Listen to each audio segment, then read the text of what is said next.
welcome to the morning show here on Tobago Updates Television. It is Tuesday, the 22nd day of April, 2025, and we're coming to you live from the Port Mall here in Scarborough, Tobago. I am Adana Kumbi. This is the day that the Lord has made, and we will rejoice and be glad in it. Good morning, and my name is Akinlabi Holder, and it's good to be back here in studio with you all after the long weekend. It was such an eventful long weekend, Adana. It certainly was. I can be so many things happening on the island of Tobago this weekend. I think one of the most festive weekends Tobago usually, hosts. We have a myriad of things happening on the island, and this year we had the reintroduction of what you usually call the Jazz Festival, being crowned as Rhythm and Soul Festival this year, and then we had the car show, and we had so many other things happening. A lot of things happening on the island. And I know, and viewers, Akinlabi is planning to tell Oli I was outside, and I was.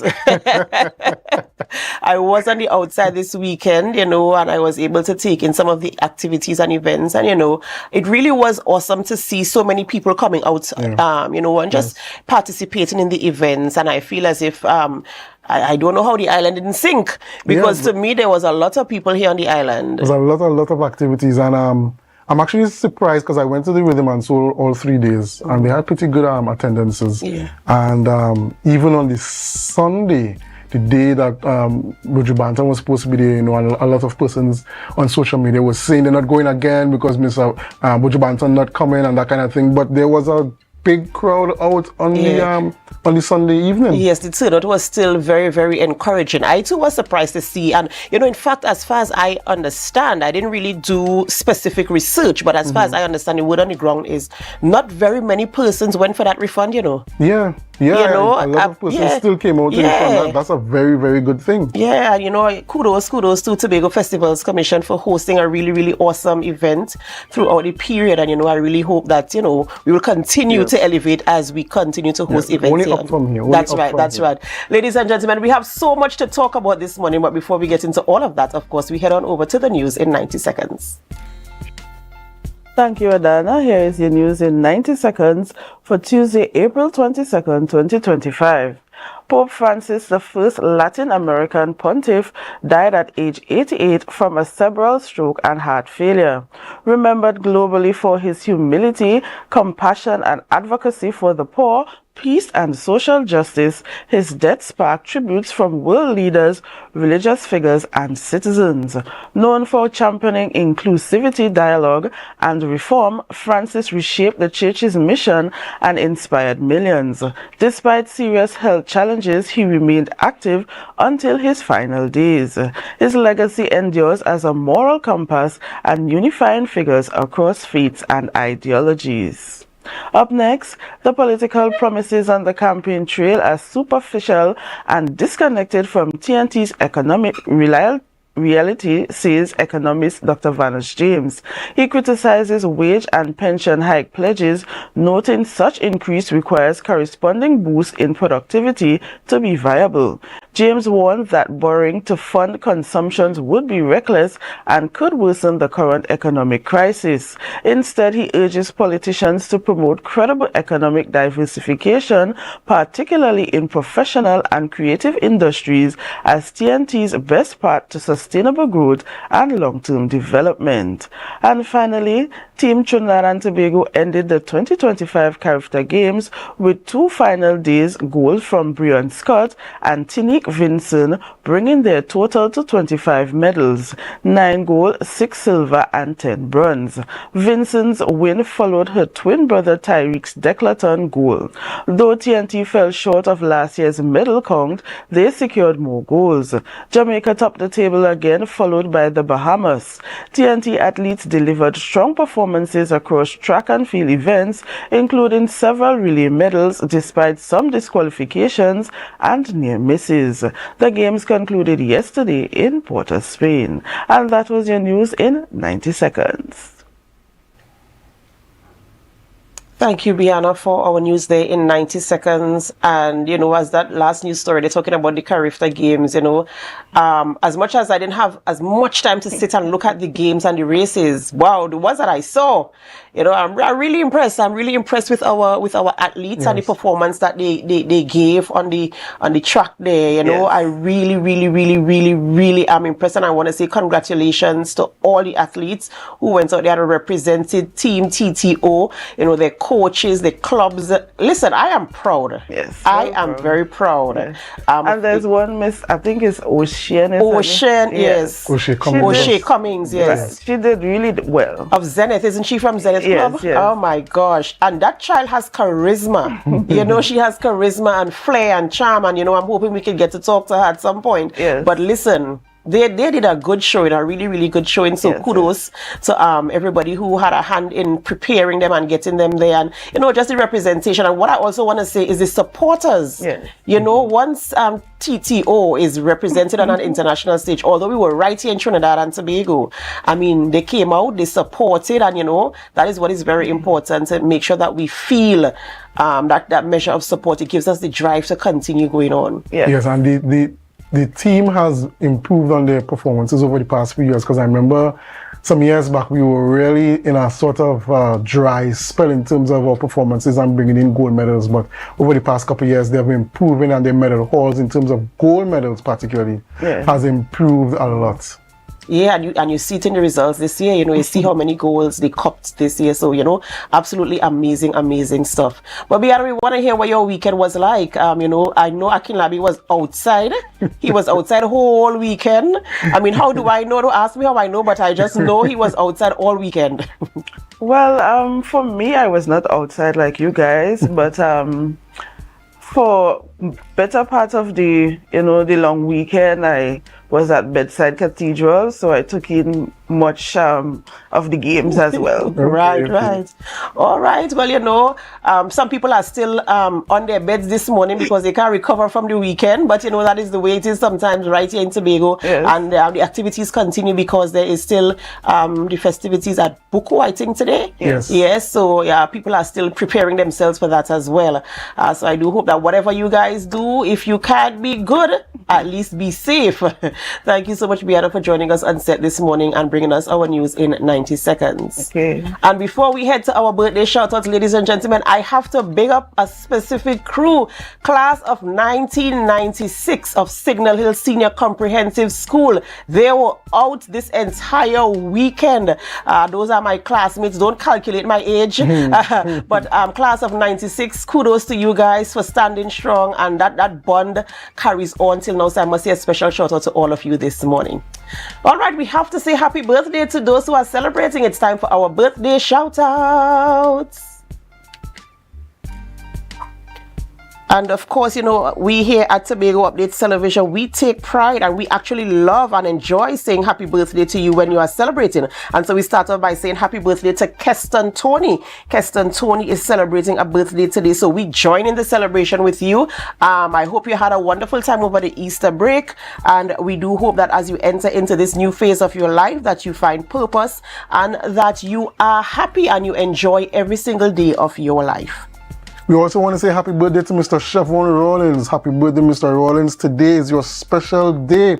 We hope you have a lot of enjoyable moments today and share it with family and friends, the very close ones, persons who love you, look out for you. Wish you the best going forward in the year to come. All right, we also say happy birthday to Omar Glaze. Omar Glaze is also celebrating a birthday today, and we say happy birthday to you. We pray God's blessings upon your life, and we do hope that as you enter this new chapter of your life, you find peace, joy, love, and that you enjoy your birthday season. So happy birthday to you as well. And we also want to give a birthday shout out to a fellow member of the media, Miss Alethea Sophie Guillaume. Happy birthday to you, Miss Guillaume. We wish you God's richest blessings in everything that you do We hope you have a wonderful day today, an enjoyable day, a day of zen and calmness and joy and peace and God's richest blessings upon you. And laughter and smile and cheer, and the list goes on and on and on and on. So happy birthday to you, Sophie. And of course, if you are celebrating whatever you are celebrating, even if we don't have your photo or we don't know about your celebration, we join in with you. And we remind you to put God first, because He is the sole reason why there's even anything for us to celebrate. Akinlabi, yes, help me to tell our guests who are we having conversations with in studio this morning. Okay, so this morning we're going to have conversations with Sophia Cooper, who is a special program coordinator, and she's going to be talking about the Assembly Legislature bicentennial celebrations and the Night of Mystery. After that, we're going to have one set with us. No, we're not on set, but on call with us, Mr. John Murphy, who is a designer as part of the Tobago Fashion Coda 7 event. And finally, we're going to be speaking with Marcus Daniel, and he's going to be giving us an update on Carifta Games 2025. All right, so ladies and gentlemen, do stay tuned for those conversations this morning. And another birthday, how can we forget? We have a special birthday today. It's an 80th birthday. Can you guess who this lady is? Do you know who she is? Viewers, if you know, this is your opportunity to put the name in our chat this morning. Is a special lady.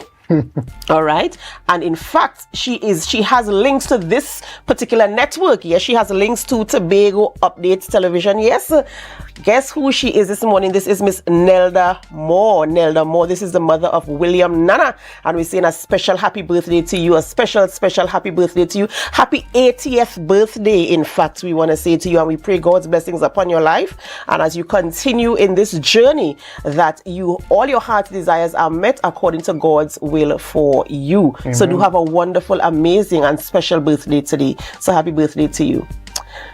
All right, ladies and gentlemen, we're getting ready to start conversations in studio this morning. But of course, before we start these conversations, we want to make sure that you're locked on our Facebook live stream or on our YouTube channel. And for those of you who are on AMPLIA 102 or Floor 121 or 130, we welcome you this morning, and we thank you for allowing us to be a part of your morning routine. Whether you are getting ready for work, you're not rolling out of bed, whatever you are doing this morning, we say thank you so much for allowing us to be a part of your daily routine. And as we go for a break, of course, we invite you to help us share the live, share the live, share the live. We'll be right back.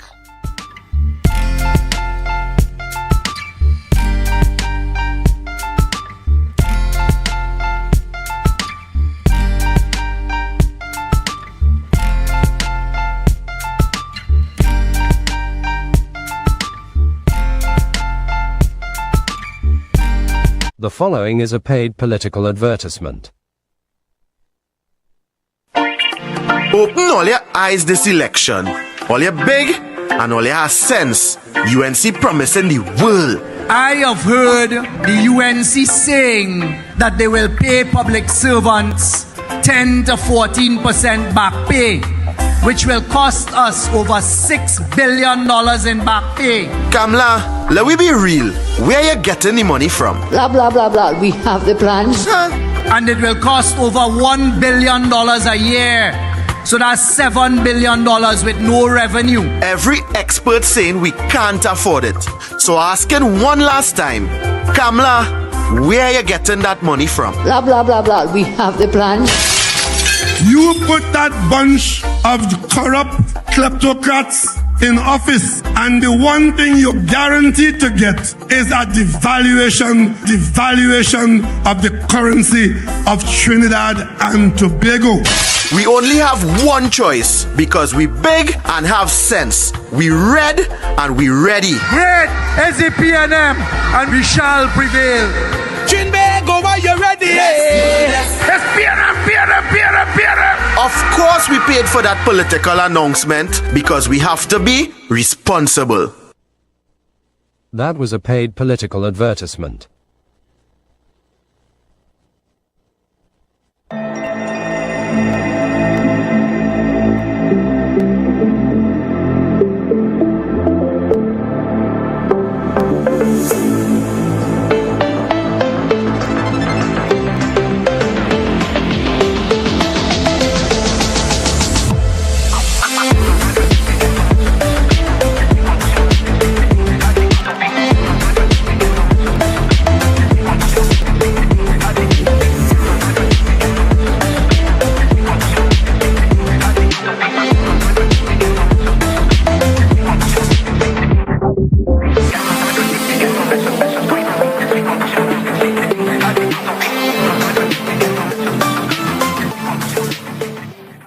When you would have brought home gold, the entire country would have been at a standstill, reveling in this victory. Let's put 60 seconds on the clock, ladies and gents. The first thing most Trinidadians think about is me pelting coconut. Still. Still. You think you can handle the pressure? Ready. People call me Andrew, you're a miracle, Andrew, you're a champion. I say, hold on, why not you? Ladies and gents, welcome to the playbook. Let the rest. Don't worry about that. Pressure is a privilege. You can't bring too many at a share no point. Where's the tiebreaker? There's some things that you would learn that can't be taught in a class. Correct. Stop telling them don't run. Like, what do you mean don't run? Easy. All sports. All right, we're gonna make this short and real sweet. Ready, set, And it goes a little something go. like.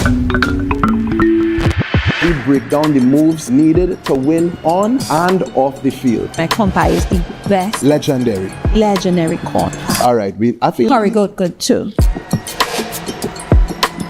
A good beginning makes a brilliant ending. this has been the playbook, and class is dismissed.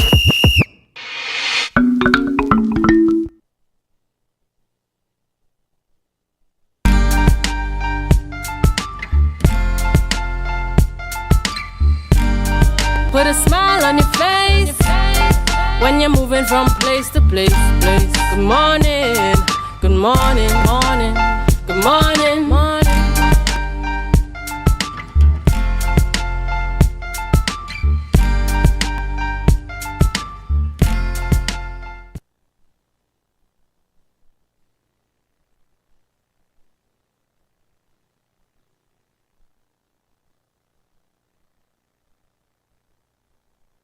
Welcome back to the morning show here on Tobago Updates Television, and thank you so much for staying with us. We begin conversations this morning in studio and we speak with Miss Sophia Cooper. She is the Special Programs Coordinator at the Assembly Legislature, and we're talking about the Bicentennial Celebration Night of Mystery. In fact, the host of events that will be taking place around that.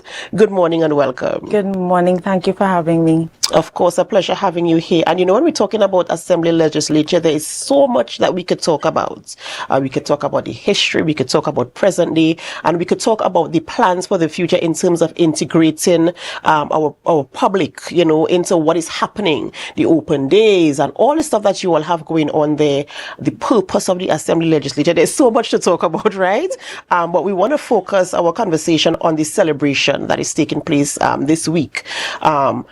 Primarily, what are some of the things that we should be focusing on in terms of celebrating? Why is it important? I know it's 200 years, but why is it important to celebrate this institution? You're so right in saying that there's so much. And so what we've been doing is getting as many events as possible that would bring members of the public into the space. So for us, the bicentennial celebration, which maps the timeline between 1825, when the foundation stone was laid on the 23rd of April, and 2025, the 23rd of April, that 200-year period where we could talk about Tobago's legislative history. So two huge events that we want to highlight is the exhibition that we're going to have based at the Fine Arts Center at Fort King George.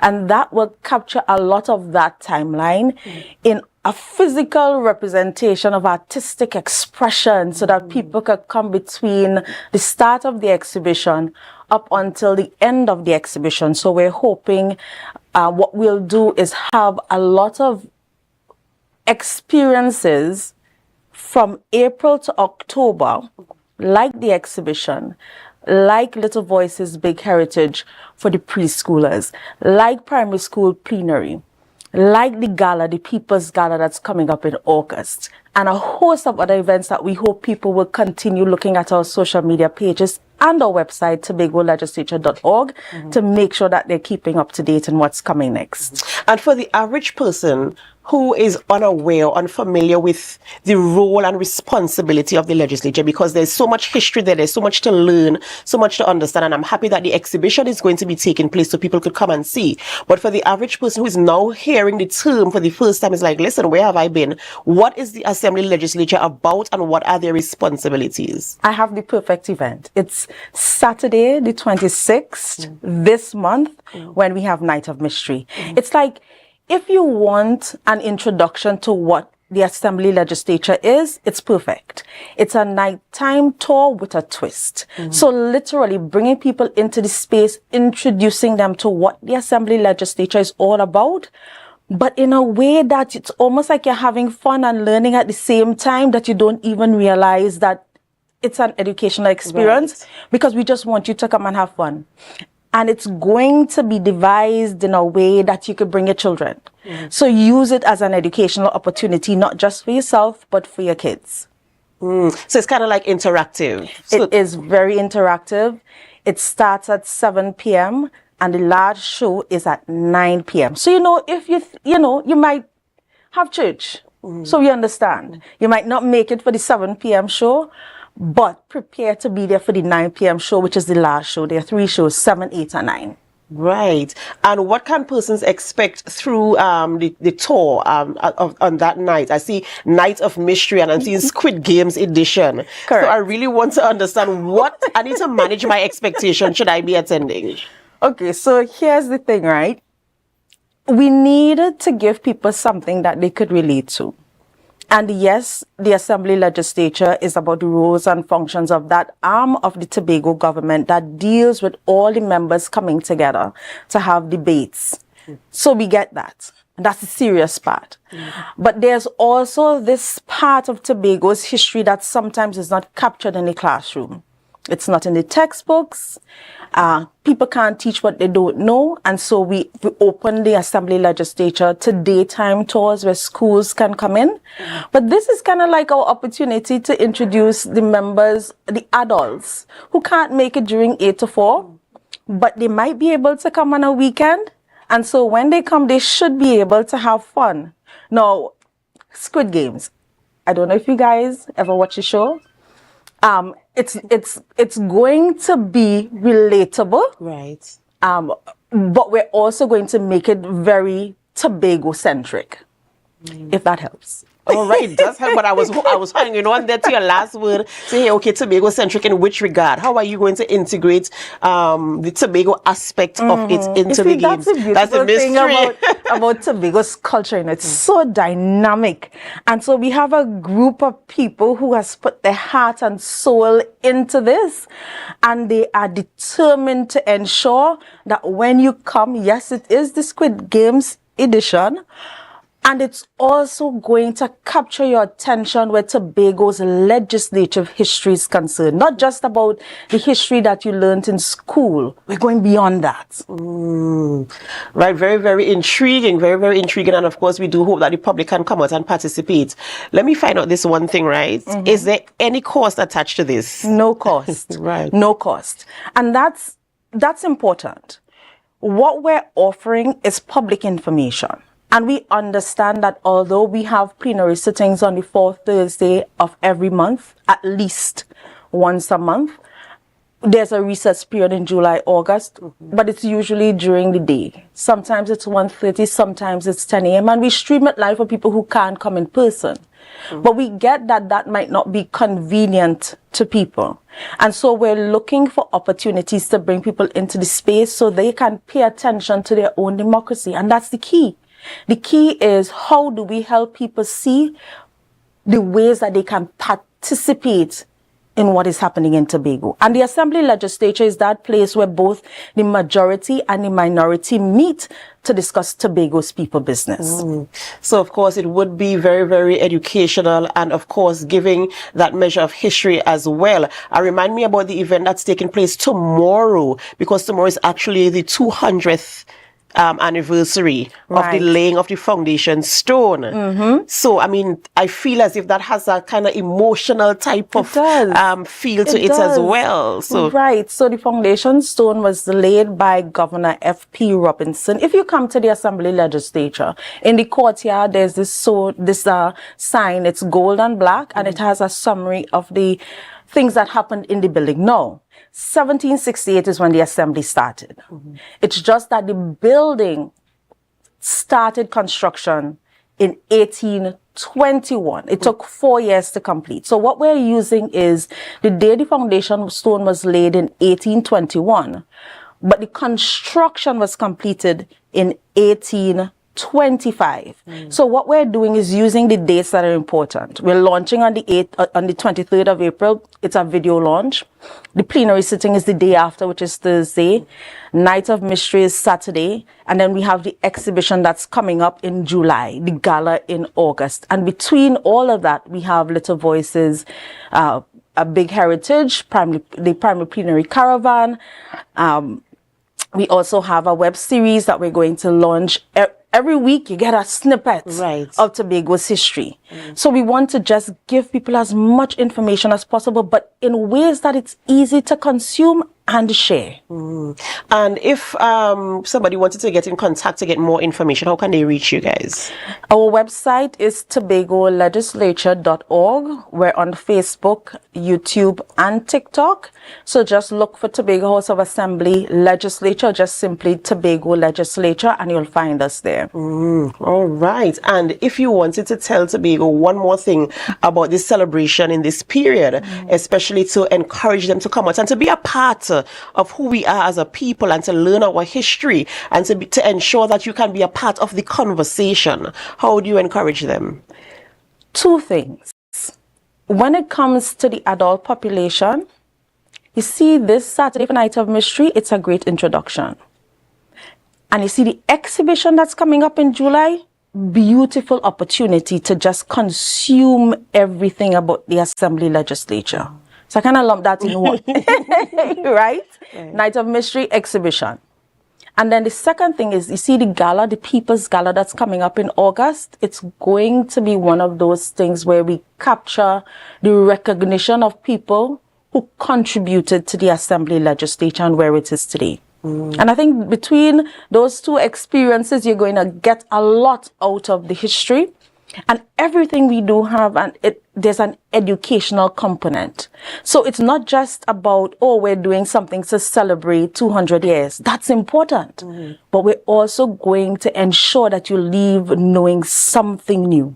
That's right. That's right. And, you know, of course, I must say kudos to the Assembly Legislature for all the programs that you are hosting to include, you know, even from the preschoolers, primary school, secondary school, and now, of course, the Night of Mystery for the adults as well, to ensure a wide cross-section of the population kind of has the opportunity to be a part there. So hats off to you guys for, you know, thinking of all of these things to ensure that we have the knowledge, we have the education, and even if we don't, we have the opportunities to get them. So kudos to you, ladies and gentlemen. You know, we are celebrating tomorrow. The event takes place at Fort King George. So tomorrow is a video launch of the calendar of events. So that's why it's important to remember the website, right? TobagoLegislature.org, and we're on Facebook, YouTube, and TikTok, where you will get some information about the entire calendar of events and the dates that are coming up. So that's tomorrow, the 23rd of April. Thursday we have plenary sitting, and that's 1:30. Saturday we have Night of Mystery. Right, and that's the one I was trying to remember, the Night of Mystery on Saturday, so you want to be there as well. 7 p.m. 7 p.m. Be a part of what is happening, come out and, you know, have a good evening out while you learn and while you engage with the information and the history of Tobago. One thing, I'm not going to take it for granted that people know where the Assembly Legislature building is.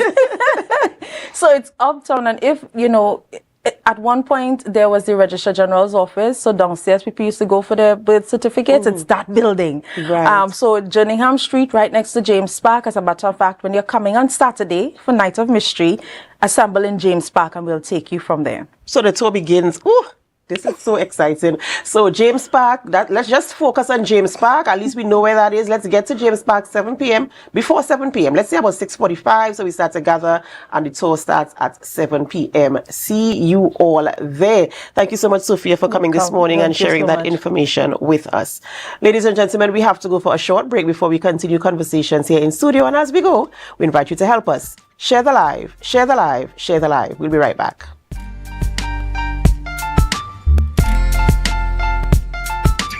The following is a paid political advertisement.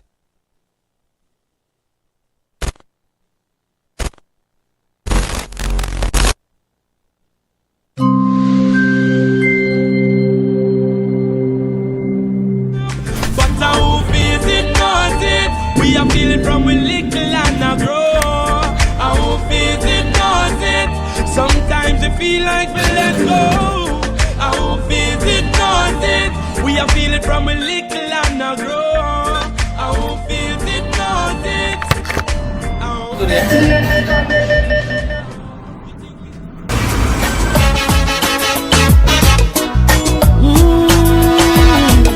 The sun rises slowly over the hills. Everywhere is golden sunlight, but still most nights with hotels are crowded. There are days where dark clouds are shrouded. They don't smile and they never will. Only volunteers get the fill. Empty promises is what they hear. No running water from year to year. Hearts that no one desire. That if there is a Messiah, someday he hear their whispered prayer. Covered always bare and scanty. 10 people in a one-bedroom shanty. Forced to sell on the pavement. No vacancy, no employment. Cattle fire cracker from gunshot. Blood does flow when things get hot. Afraid to look out the way. On April 28th, vote for the anchor. Vote the Tobago People's Party. That was a paid political advertisement. Are you in a dispute with a registered investment service provider of the TTSEC? Or maybe you're the victim of an investment scam? You can lodge a complaint or submit an anonymous tip to the Trinidad and Tobago Securities and Exchange Commission. Download our Investor Protection app or go to ttsec.org.tt to access our complaint form or submit an anonymous tip. Write a clear summary of your complaint.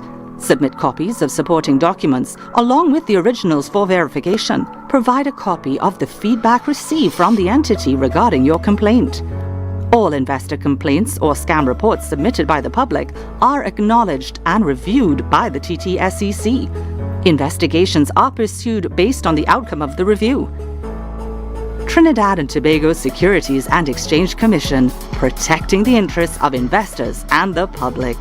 You invest, we protect. Everyone benefits. Quartz is well known as the Caribbean's largest retailer, providing consumers for generations with the very best products to enhance their homes. This year, we bring our expertise to businesses. Quartz Business Solutions will serve small, medium, and large companies with the very best products at the most competitive prices, backed by warranties and after-sales support. Hoteliers, office managers, restaurants, and so many more. Quartz Business Solutions, a brand of the Unicomer Group. TNTech is pleased to advise that its Roxborough Service Center has reopened. Starting Monday, 10th March, customers can once more visit the Roxborough Administrative Building to pay TNTech bills, request new connections, and more. TNTech, powering the nation into the next generation.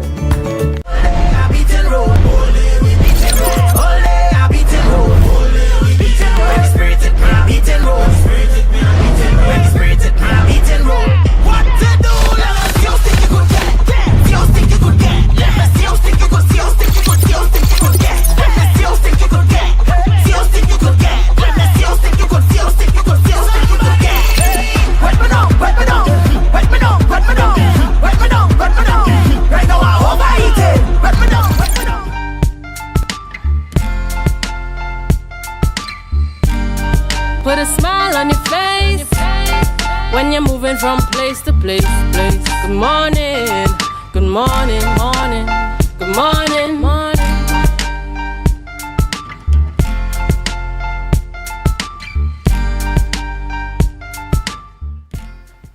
Welcome back, viewers, to the Tobago Updates Morning Show. And we have on the line with us Mr. John Murphy, my apologies, a designer attached to the Tobago Fashion Coda 7 event. Good morning, Mr. Murphy.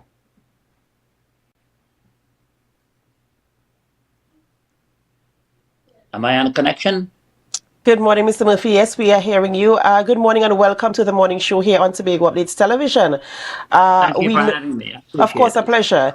We know that we are heading into a Fashion Coda 7. with a new date on May 31st, and you coming in as a designer. Tell us a little bit about your involvement in the production. Well, actually, I have to correct you. I'm not really a designer. I was a sponsor. I am a sponsor also for this year, but I had the pleasure of working in your island for 8 years, and I at the Magdalena Hotel, and I did the first fashion show with Don Grant. So we were his major sponsor and venue back in 2013. Amazing! It's already 12 years ago. And I've been and we did several of them when I was there. So obviously I have a connection with Don. I'm supporting him. I'm sponsoring it again this year. So I'm really here to support the event. I feel it's very valuable, very important. And I I appreciate the effort, the special effort that he's putting in every year in putting together this important event. And you're saying that the event is very important, right? What are some of the elements of the event you find to be important, and what type of benefits do you think can be derived from this type of event? Well, I mean, from the very beginning, I felt it was a community-driven event. It helps young people to, follow their dreams. It helps young people to participate in public.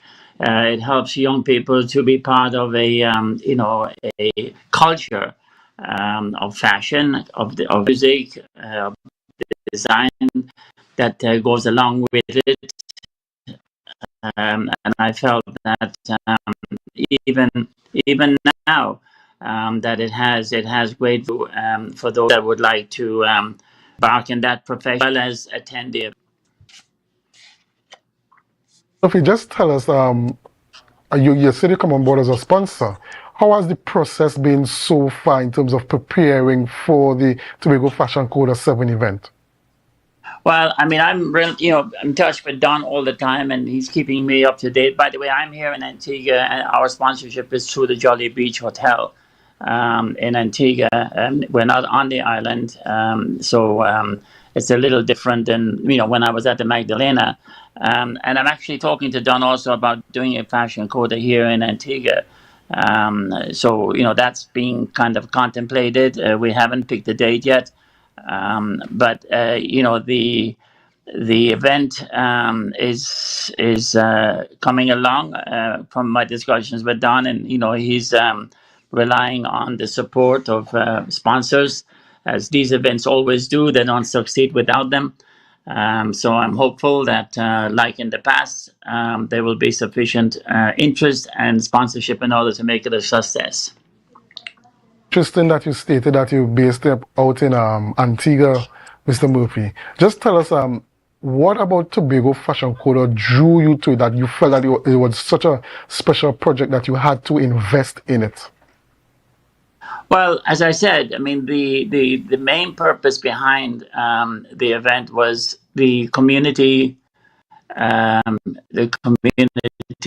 attraction, the involvement of the local community, especially the opportunity for children, for kids, and to participate. I remember having conversations with Don about having a junior fashion coda as well as the there's a lot of strings to the event, and it takes a lot of effort to make it happen. Nowadays, with social media and with streaming, this can be easily carried on a wider regional basis. I'm hoping for Don's sake and for the show that it will continue in that direction. To prepare for the event this year, with all the designers on board, all the other sponsors on board, what are you looking forward to the most coming out of this event? Well, what I would really like to see is, a strong participation, attendance, number one, and an opportunity for the participants to show off their skills, and for them to grow and get into to make a career out of it. Obviously, it starts out as a fashion show, but it can have some very strong elements for a career for a lot of people. So I'd like to see it be, well supported. I'd like to see it, being like how it used to be back in the day, an event to look forward to every year.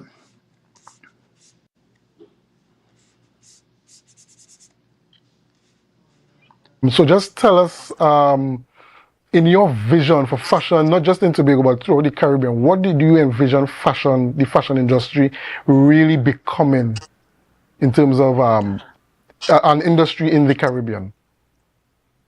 Well, I think that, there is a lot of models to draw from. I mean, there's fashion in Paris, there's fashion in New York, there's the fashion industry brings a commercial component to it, with the local stores selling clothes and people being able to look at new ideas and to put on an event of this nature helps the commercial side, helps the kids side, and it's always people like to see.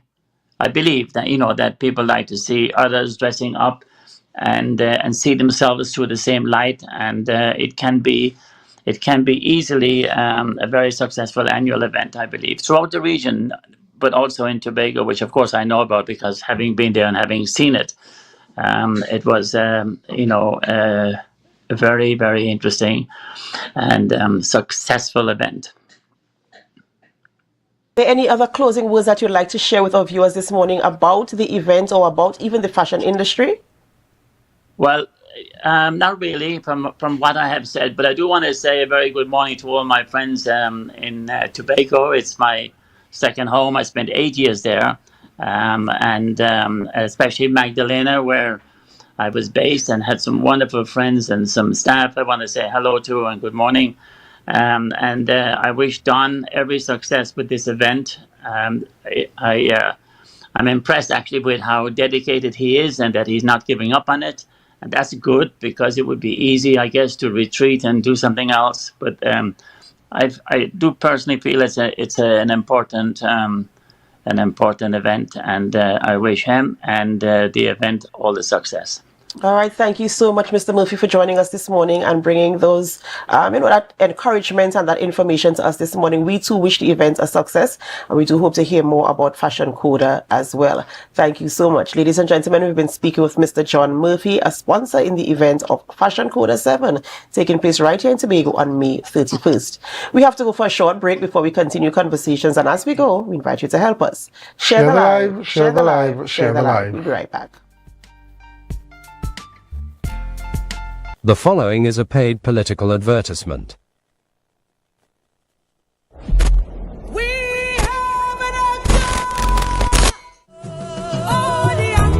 On April 28th, vote for the anchor. Vote the Tobago People's Party. On April 28th, vote for the anchor. Vote the Tobago People's Party. On April 28th, vote for the anchor. Vote the Tobago People's Party. That was a paid political advertisement. When the game is on, you don't want to miss the best moments. With AMPLIA TV, you can enjoy our ultimate sports package and watch your favorite games on the go. Stay connected and informed with sports news, scores, and stats with AMPLIA's fastest internet speeds. Up to 1 GB fiber internet, you can stream riveting football action, cricket, NBA games, and much more. With AMPLIA, it's game on. Visit amplia.co.tt or call 800-4663. AMPLIA.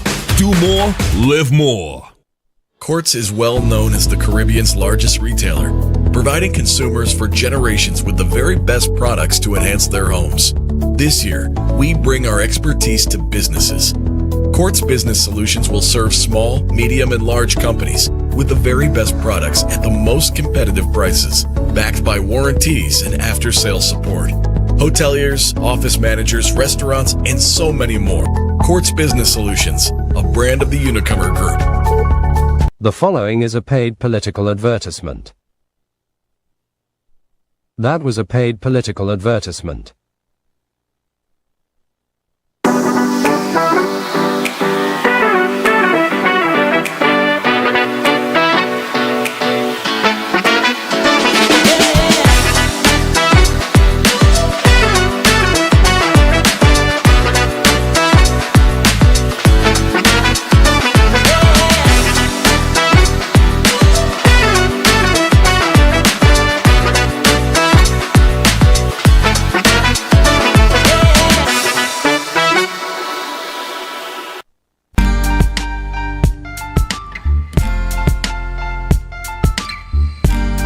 put a smile on your face.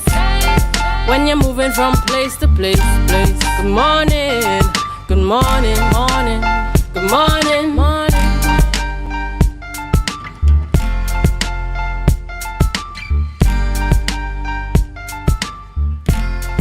Welcome back, viewers, to the Tobago Updates morning show. And before we get into our next conversation, we want to go to the photo of the day. The photo of the day will be coming up right now.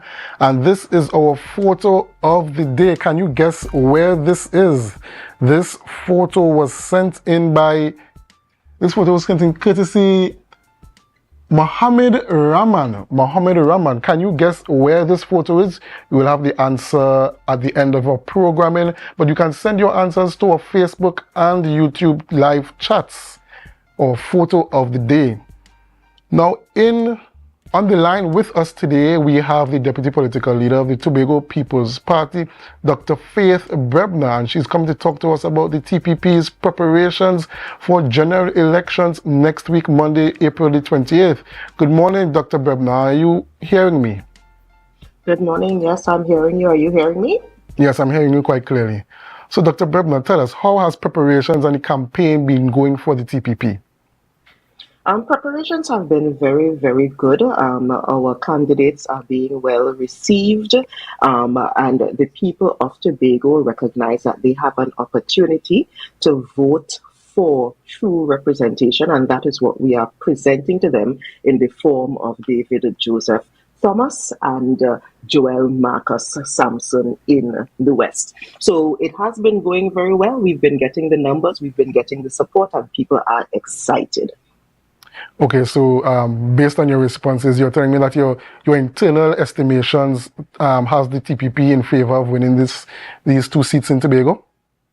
Well, we are getting to our numbers. Of course, though, everything that we have now only makes sense when those people come out to vote on election day. So I am encouraging everyone who thinks that they want change for Tobago, who thinks that they want true representation for Tobago, to truly come out and vote for the Tobago People's Party. And I say that considering the fact that in my first election, when I contested in the THA election in 2017, I lost my seat then by 5 votes. And after that, I met several people who were planning to vote, who just kind of decided, who thought we had already won, so they didn't come out and so forth. So we are encouraging everyone. This is not a time to play for slips. This is not the time to guess. This is not the time to stay at home because you just didn't feel like it. We have an opportunity to send 2 people who would truly represent the people of Tobago on the island in Trinidad. And this is an opportunity for the 60,000 of us in Tobago to make that choice and to actually, as the song said, dirty your finger on Monday for the Tobago People's Party, for the anchor. Now, Dr. Brebner, I know that one of your candidates, candidate for Tobago East, Mr. Thomas, was involved in an incident last week, an unfortunate incident last week.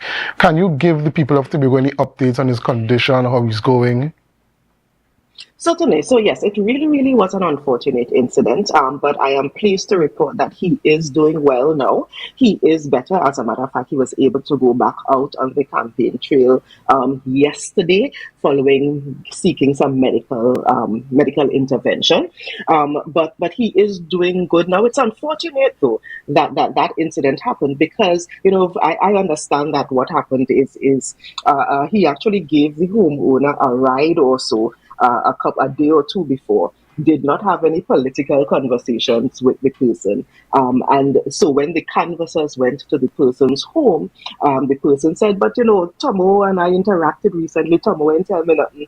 Tell Tomo to check me, and that is what Tomo did. Tomo, you know, left what he was doing and went to check the person. And unfortunately, this other individuals who is a supporter of the PNM basically came in on grand charge and all of that. But I am very, very happy to announce that Mr. Thomas, David Joseph Thomas, is doing well. Of course, still a little shaken because you don't expect something like this to happen. But he is doing well and back on the campaign trail. Okay, excellent. That's very good to hear. So before we close off, do you have any last messaging that you would like to give? Certainly, I just want to say to the people of Tobago that whenever the two candidates or the two MPs for Tobago East and West have been people who are outside of the mainstream of the two political parties in Trinidad, the Tobago House of Assembly and Tobago on a whole have benefited. And the Tobago People's Party is aimed at using these two seats, and we make no bones about it. We are going to use these two seats if you vote for us and allow us to have those two MPs represent you, to negotiate on behalf of the people of Tobago. So while everyone else may be rejoicing or crying on Monday night, we hope to be negotiating with the two parties in Trinidad to see who can give Tobago the best, not for us individually, but for the island. And that is why we are encouraging everyone to vote for the anchor. When you see it on the ballot paper, it will look like you're not seeing the anchor properly. You're looking for the anchor, but it's in a big black box. Not sure what happened with EBC there, not sure what happened, but that is what you're looking for. So you're looking for David Thomas in the east and Joel Sampson in the west. Look for the anchor in the big black box. All right, thank you very much, Dr. Brebner. Thank you very much for coming in and speaking with us. Even though it was a short interview, we appreciate your presence here. And we hope that the TPP has a safe campaign leading up to the 20th. Thank you, and thanks for having me. All right. Okay, ladies and gentlemen, we go for a short break. And when we come back, we will speak with Marcus Daniel, and he will be giving us a recap of Carifta Games 2025. But do us a favor, share the live, share the live, share the live. We'll be right back after these messages. When you would have brought home gold, the entire country would have been at a standstill, reveling in this victory. Let's put 60 seconds on the clock, ladies and gents. The first thing most Trinidadians think about is me pelting coconut. Still? You think you could handle the pressure? Ready. People call me Andrew, you're a miracle, Andrew, you're a champion. I say, hold on, why not you? Ladies and gents, welcome to the playbook. Let the rest. Don't worry about Nice. Pressure is a privilege. You can't bring too many at a share, no point. Where's the tiebreaker? There's some things that you would learn that can't be taught in a class. Correct. Stop telling them don't run. Like, what do you mean don't run? Easy. All sports. All right, we're going to make this short and real sweet. Ready, set, And it goes a little something go. like. We break down the moves needed to win on and off the field. My compa is the best. Legendary. Compa. All right, I feel. Curry good too. A good beginning makes a brilliant ending. This has been the playbook, and class is dismissed. Are you in a dispute with a registered investment service provider of the TTSEC? Or maybe you're the victim of an investment scam? You can lodge a complaint or submit an anonymous tip to the Trinidad and Tobago Securities and Exchange Commission. Download our Investor Protection app or go to ttsec.org.tt to access our complaint form or submit an anonymous tip. Write a clear summary of your complaint. Submit copies of supporting documents along with the originals for verification. Provide a copy of the feedback received from the entity regarding your complaint. All investor complaints or scam reports submitted by the public are acknowledged and reviewed by the TTSEC. Investigations are pursued based on the outcome of the review. Trinidad and Tobago Securities and Exchange Commission, protecting the interests of investors and the public. You invest, we protect. Everyone benefits.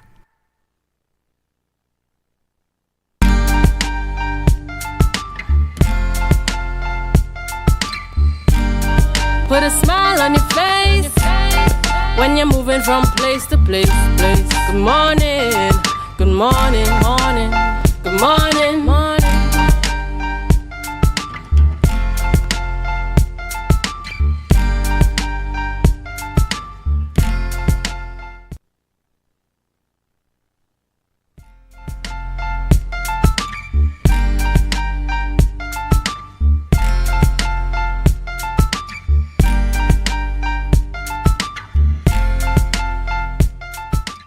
Welcome back. Welcome back to the morning show here on Tobago Updates Television, and thank you so much for staying with us. An exciting conversation is about to begin.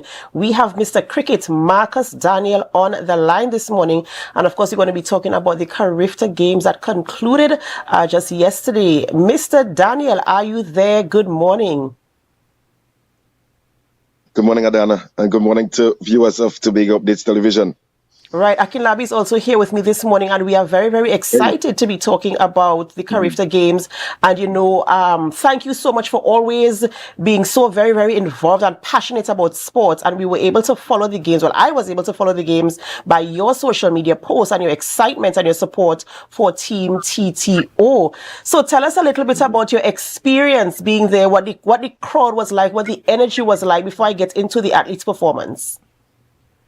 Yeah, of course, this is Trinidad and Tobago, and the land of the greatest show on earth, which is Carnival.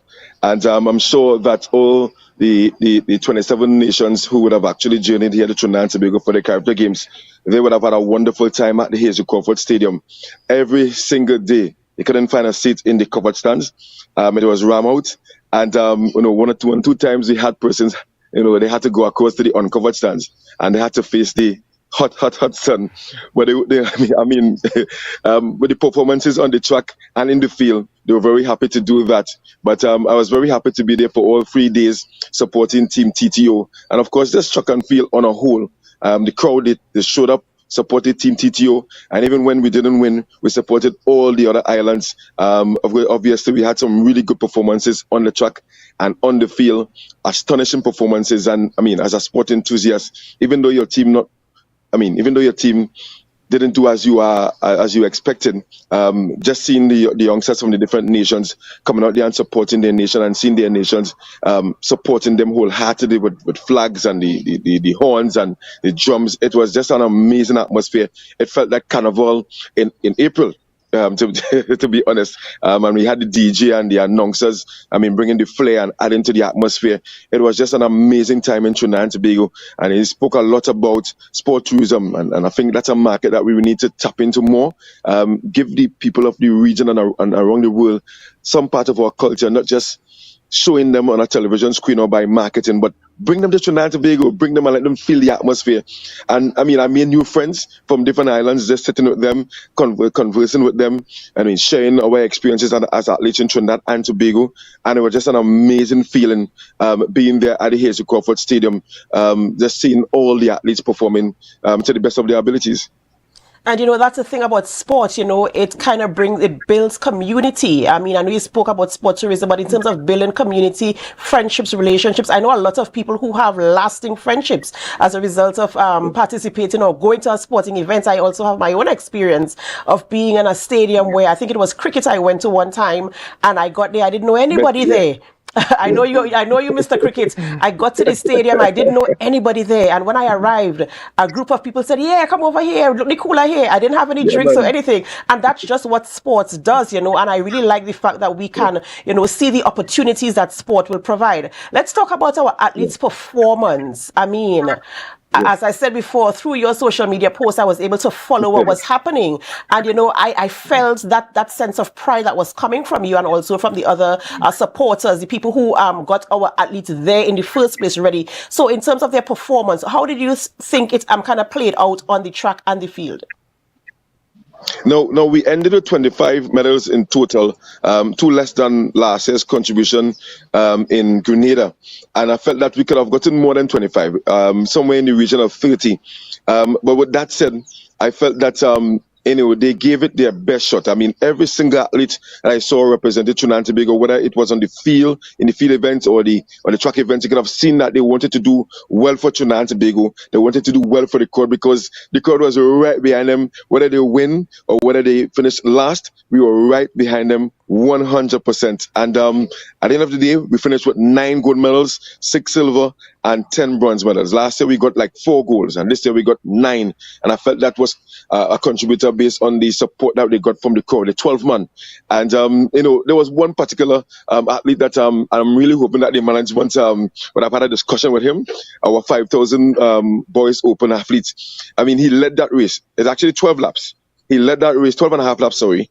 and he led that race for 12 laps.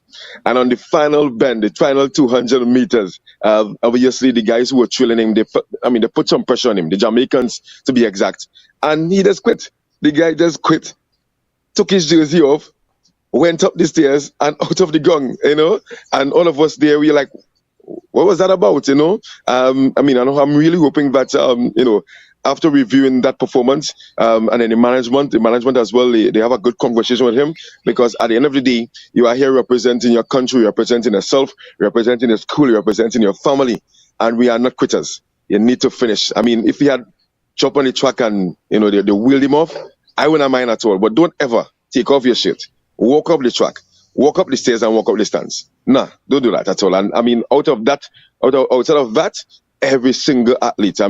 Big up to O'Shea Cummins out of Tobago. She won the first medal for Trinidad and Tobago, representing in the 1005 under 17. She ran her heart out, and my goodness, the crowd lapped up her performance, and not just her winning it's just her personality. After she won gold at Dana and Akinlabi, she had the crowd going with her dance moves, and she ran and she got the crowd right up. And then in the 3,000 meters, she got bronze. O'Shea Cummins won the heart of the crowd at the Carifta Games. I must say, even when she wasn't performing, they spoke of O'Shea Cummins out of Tobago, Mason Hall Secondary, Zenith Athletic Club.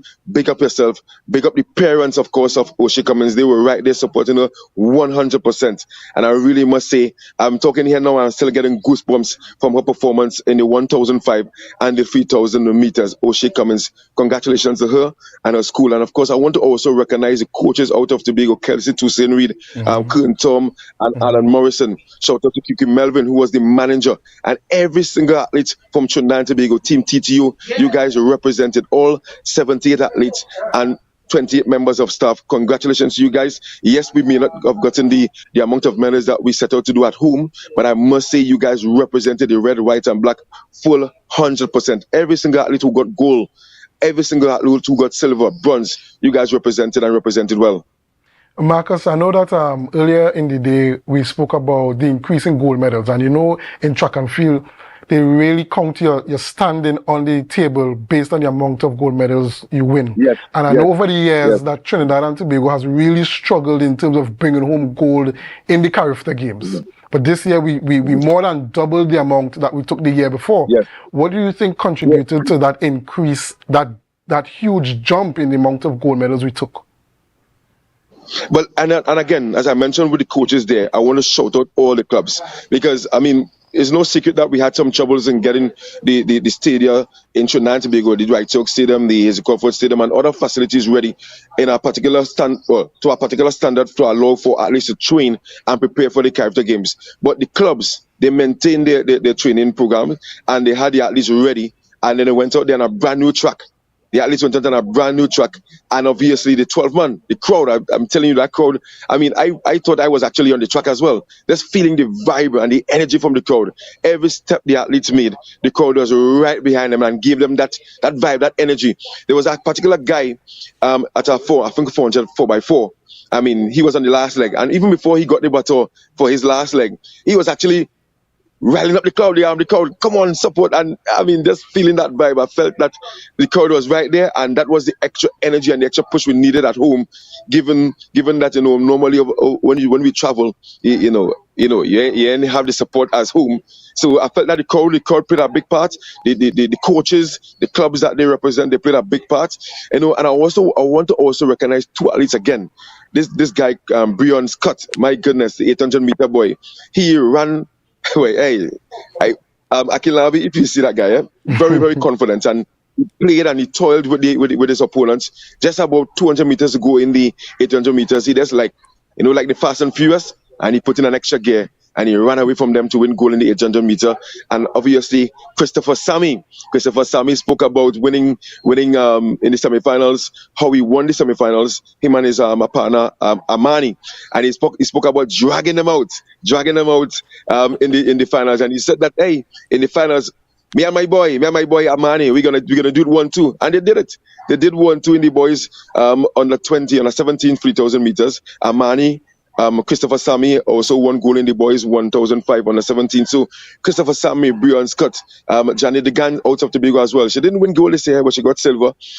Just some athletes that we gotta look out for. Remember their names, the Frederick sisters, the twins there, and of course the Vincents, a number of athletes, Akinlabi and Adana, that if it is that we continue to invest in them, I'm sure that the next Olympic Games, outside of us not winning last time, we're sure we get some medals coming up in the next Olympic Games. Marcus, I've never been this excited to speak about sports in my life.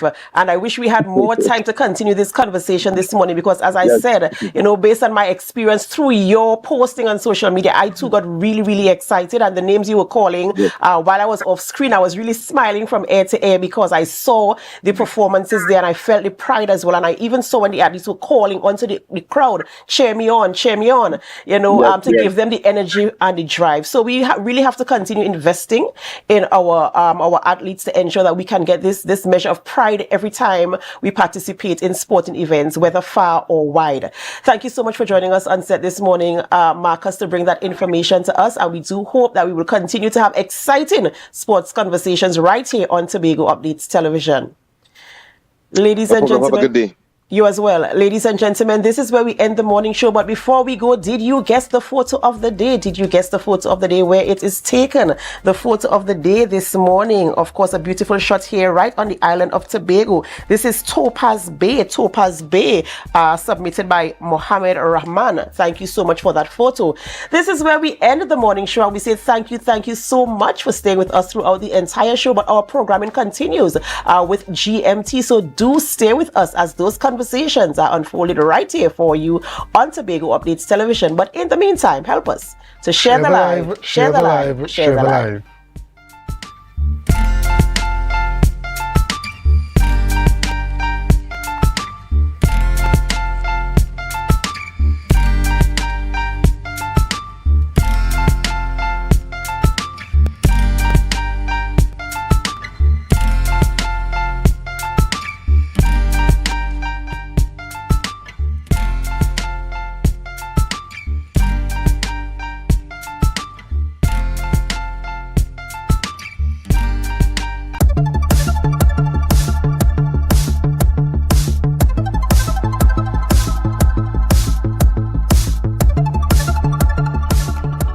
Healthcare on the island continues to be top priority for the Tobago House of Assembly.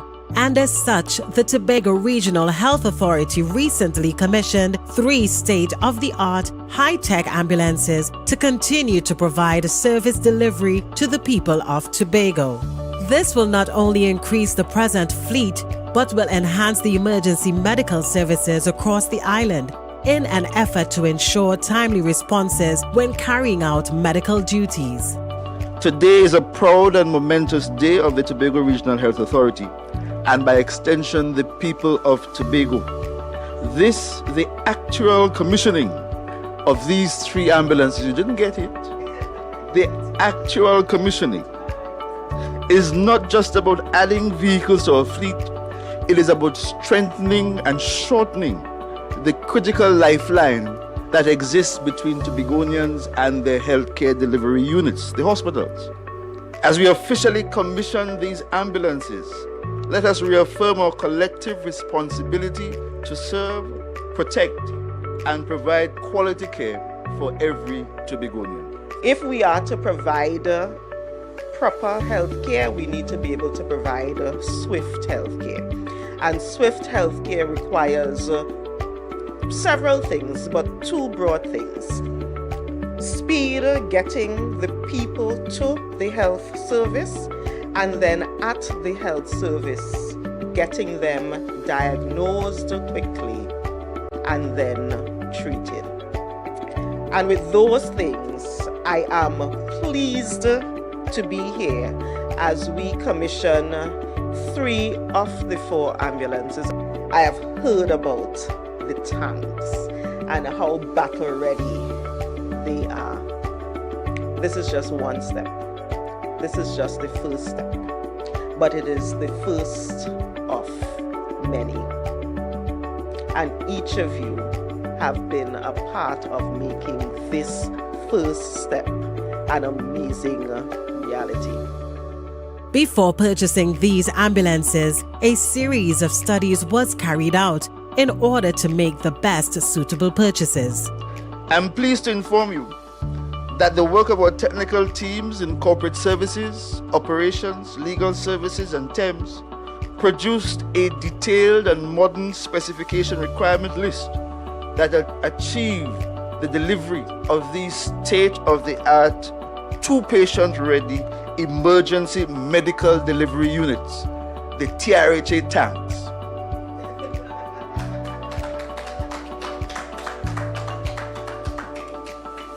Four of these units, as the three here demonstrate, are, as you will no doubt observe, just above the average size of the current units in the existing fleet, and will no doubt be applied immediately to work. The next 8 will be single patient ready, slightly more nimble and smaller, again with the most modern specifications necessary to prioritize quality care and quality care delivery in Tobago.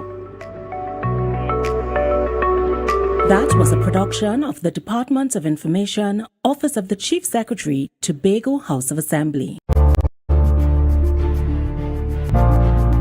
You're viewing Tobago Updates Television, your exclusive gateway to Tobago, broadcasting the beauty of this island paradise to the world.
Tobago on Tobago Updates, your source for current affairs in Tobago, Trinidad, and the region.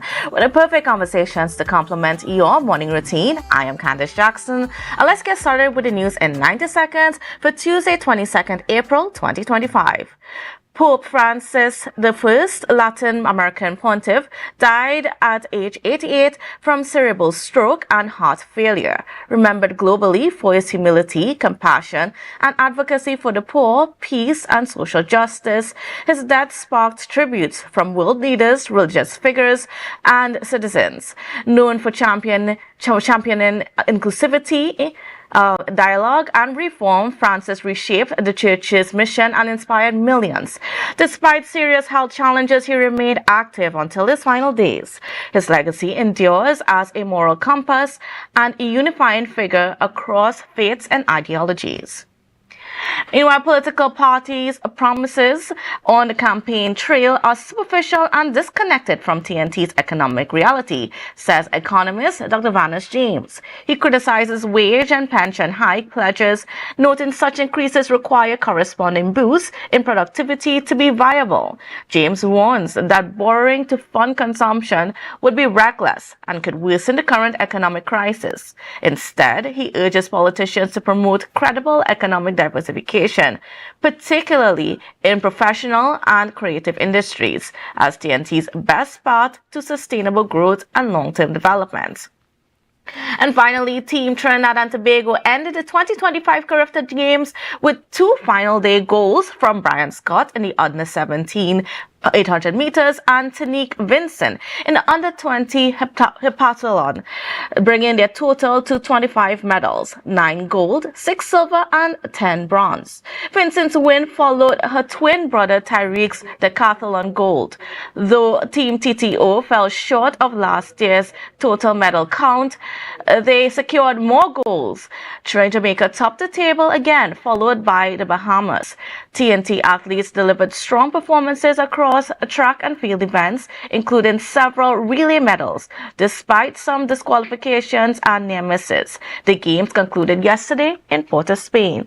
And was the news in 90 seconds. And viewers now moving away from the news and getting into a conversation this morning. Well, we know we're in the final week before elections on Monday, the 28th of April.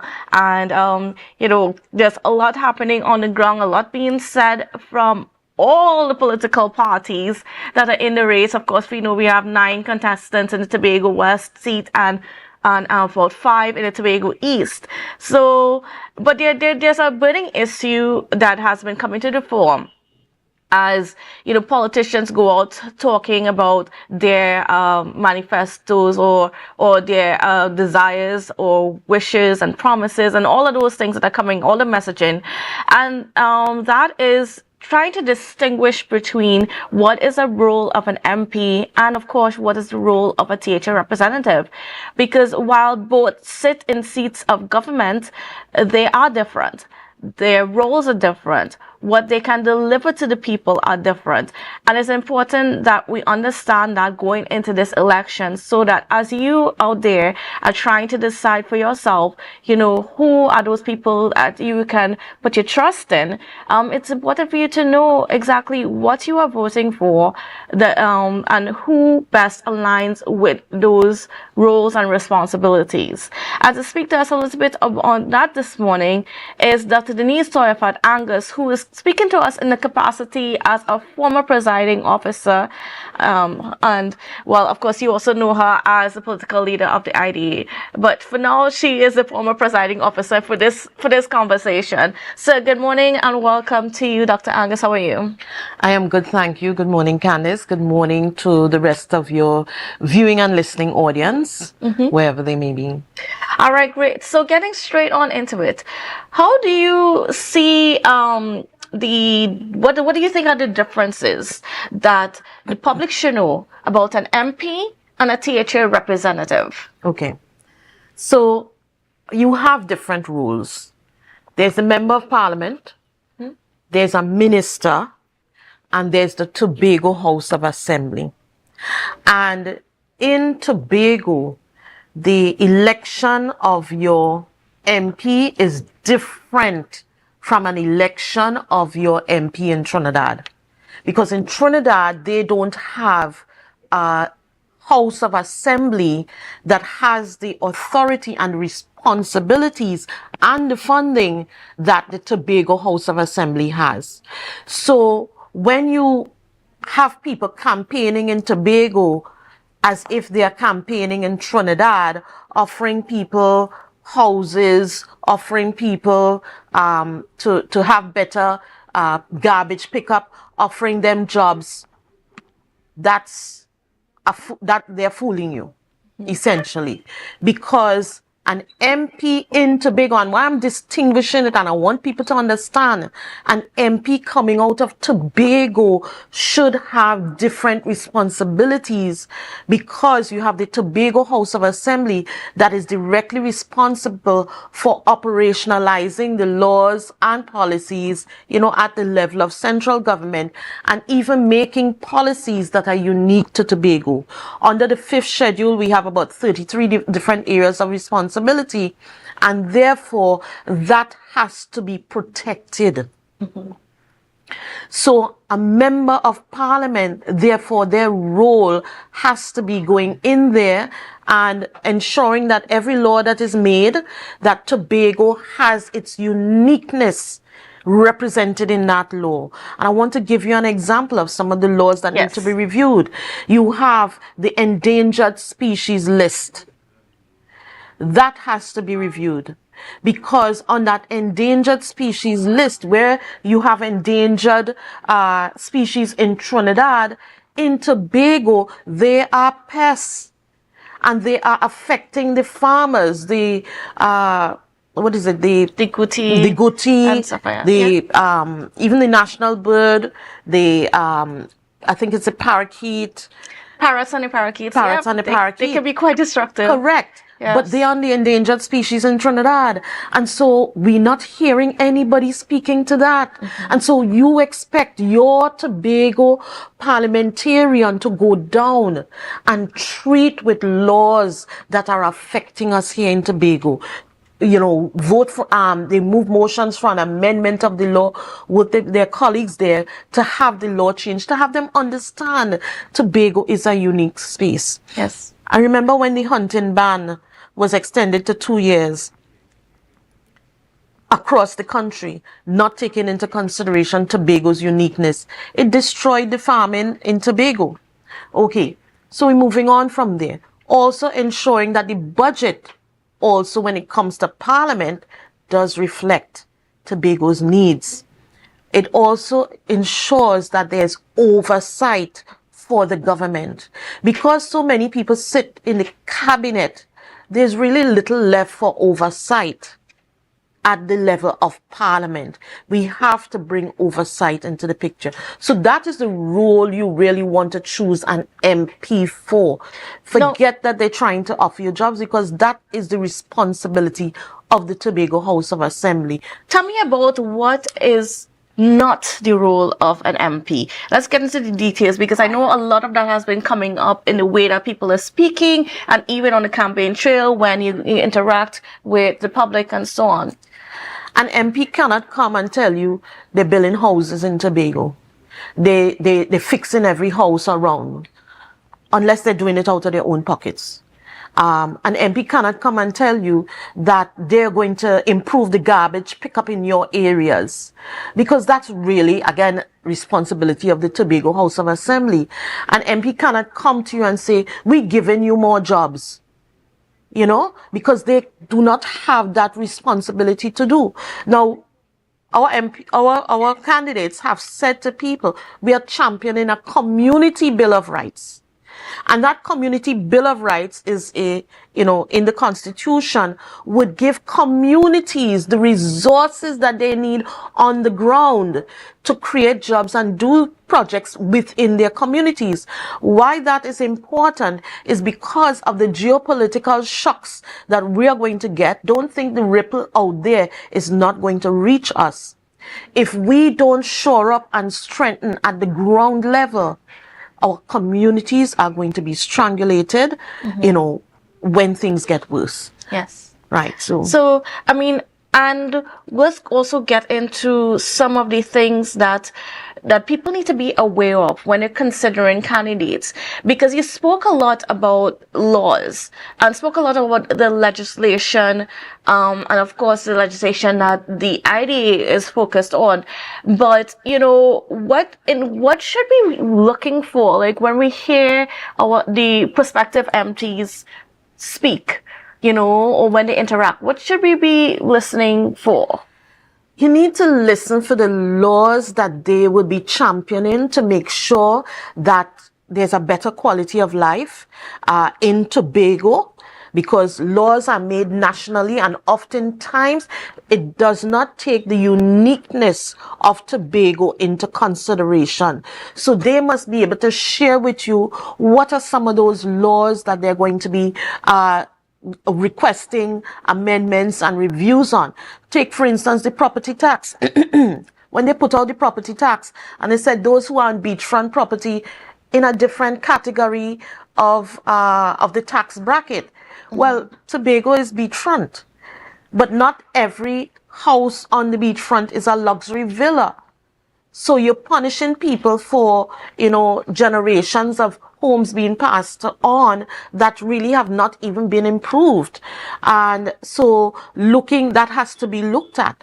The tourism, how tourism grants may be rolled out in Tobago, from there, does not take into consideration that a lot of I think they call them the boutique hotels or even the guest houses are much smaller in numbers than what occurs in Trinidad. So oftentimes those may not even apply and they cannot access because they have not taken into consideration economies of scale in Tobago and the numbers that we are working with. Now, also, let's speak about this ideology coming from some political parties that, you are voting for a government as well. So you're not just voting for a representative in the area, you're voting also for who's going to be prime minister and, who's essentially going to lead the country over the next 5 years. And so then based on that argument, yes, the thinking that just having 2 outlier seats is not really going to make a difference in the way that representation comes to Tobago. How has that helped us in the last 40, 60 years? Voting for, Tobago leaving its business undone and voting for, a prime minister. That has not assisted us on either side. We have not been able to get what we want from either side, because whenever your representatives, whenever you go down that road, the representatives they don't just go into parliament as your representatives. They now go into a cabinet where their boss is no longer you. Their boss is the prime minister. And when their boss becomes the prime minister, they cannot speak out. Even if they find the policies go against Tobago's uniqueness, they cannot come and speak out because their boss is the cabinet. They have to follow the policies. It's only when Robinson and Murray deviated from that one time and they went into the parliament as independent seats that they got us the first Tobago House of Assembly Act. After that, Robinson was part of the 33 in cabinet and nothing seemed to happen after that. So it tells us that Tobago, when we focus on choosing a prime minister, we leave ourselves undone. It is time that let them focus on working out whoever is. They have 39 in Trinidad. We have our 2 in Tobago. Let us use our 2 as a leverage throughout the 5 years, not leverage to form a government and then you're silenced for the rest of the 5 years. It is at a crucial time and it is something that we need to vote for. And parties need to take off their hats and become Tobago first. How is Tobago going to achieve what we want to achieve at this time? I look at the manifestos and I shook my head because it's more of what we go do for Tobago. Mm-hmm. We have gone past that. We are not a child. You say we walk in side by side. That is not side by side. Put out there, what is the percentage you're committing to? Tobago has never got 5%, right? 5.5%, 6%. Tell us what budget you're committing to, at least a minimum, and say that you're willing to work with the Tobago House of Assembly to roll out whatever programs, the Tobago House of Assembly sees in consultation with the people as development for the people. But you're seeing a lot of, we will do this for Tobago, we will do that for Tobago. That has to stop, and the people of Tobago have to understand those things erode the autonomy of the little autonomy you already have. It begins to erode it even further. I was even concerned with the way the prime minister, the new prime minister, came to Tobago, had this meeting with Sandals. Sandals is seated at his right hand, and the chief secretary, where Tobago is supposed to be side by side, the chief secretary is sitting four seats away from the prime minister. We cannot condone that. I don't care who is in the seat, whether we like the person or not. It is the office of the Chief Secretary and the Prime Minister. They're supposed to be seated side by side, else let us not sing the anthem. Now, there's also a thinking that, okay, how strong can 2 seats be if they are an outlier and they are not beholden to any of the major political parties? And I put this in the context that there was one candidate over the weekend stating that, the only time that an independent or somebody who's not part of the major parties will be able to speak is perhaps on private members' day, or maybe to contribute once in a while to a debate and so on. How do you respond to that argument? According to parliamentary rules, whoever catches the eye of the speaker can get up and speak. Yeah, so are you saying that they are not going to practice parliamentary rules in the parliament? Whoever catches the eye of the speaker can get up to speak.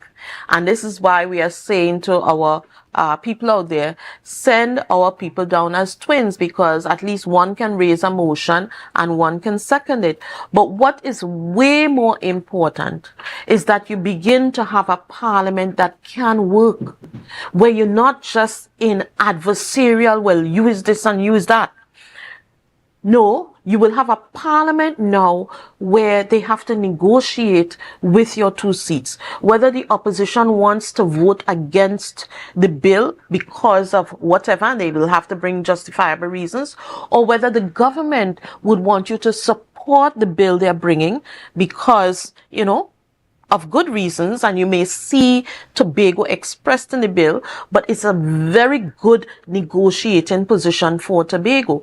And I ask myself, those who are out on the hustings, the type of behavior we have seen and the utterances over this last 3 weeks in this campaign, I ask myself, do people understand that when you get to Parliament, you have to sit down and watch some of these same people across the hallway? How are you going to negotiate anything on people's behalf when in their mind, all they're hearing is what you call me on the hustings, and don't expect to come to me to negotiate anything because didn't you know when you were calling me that name?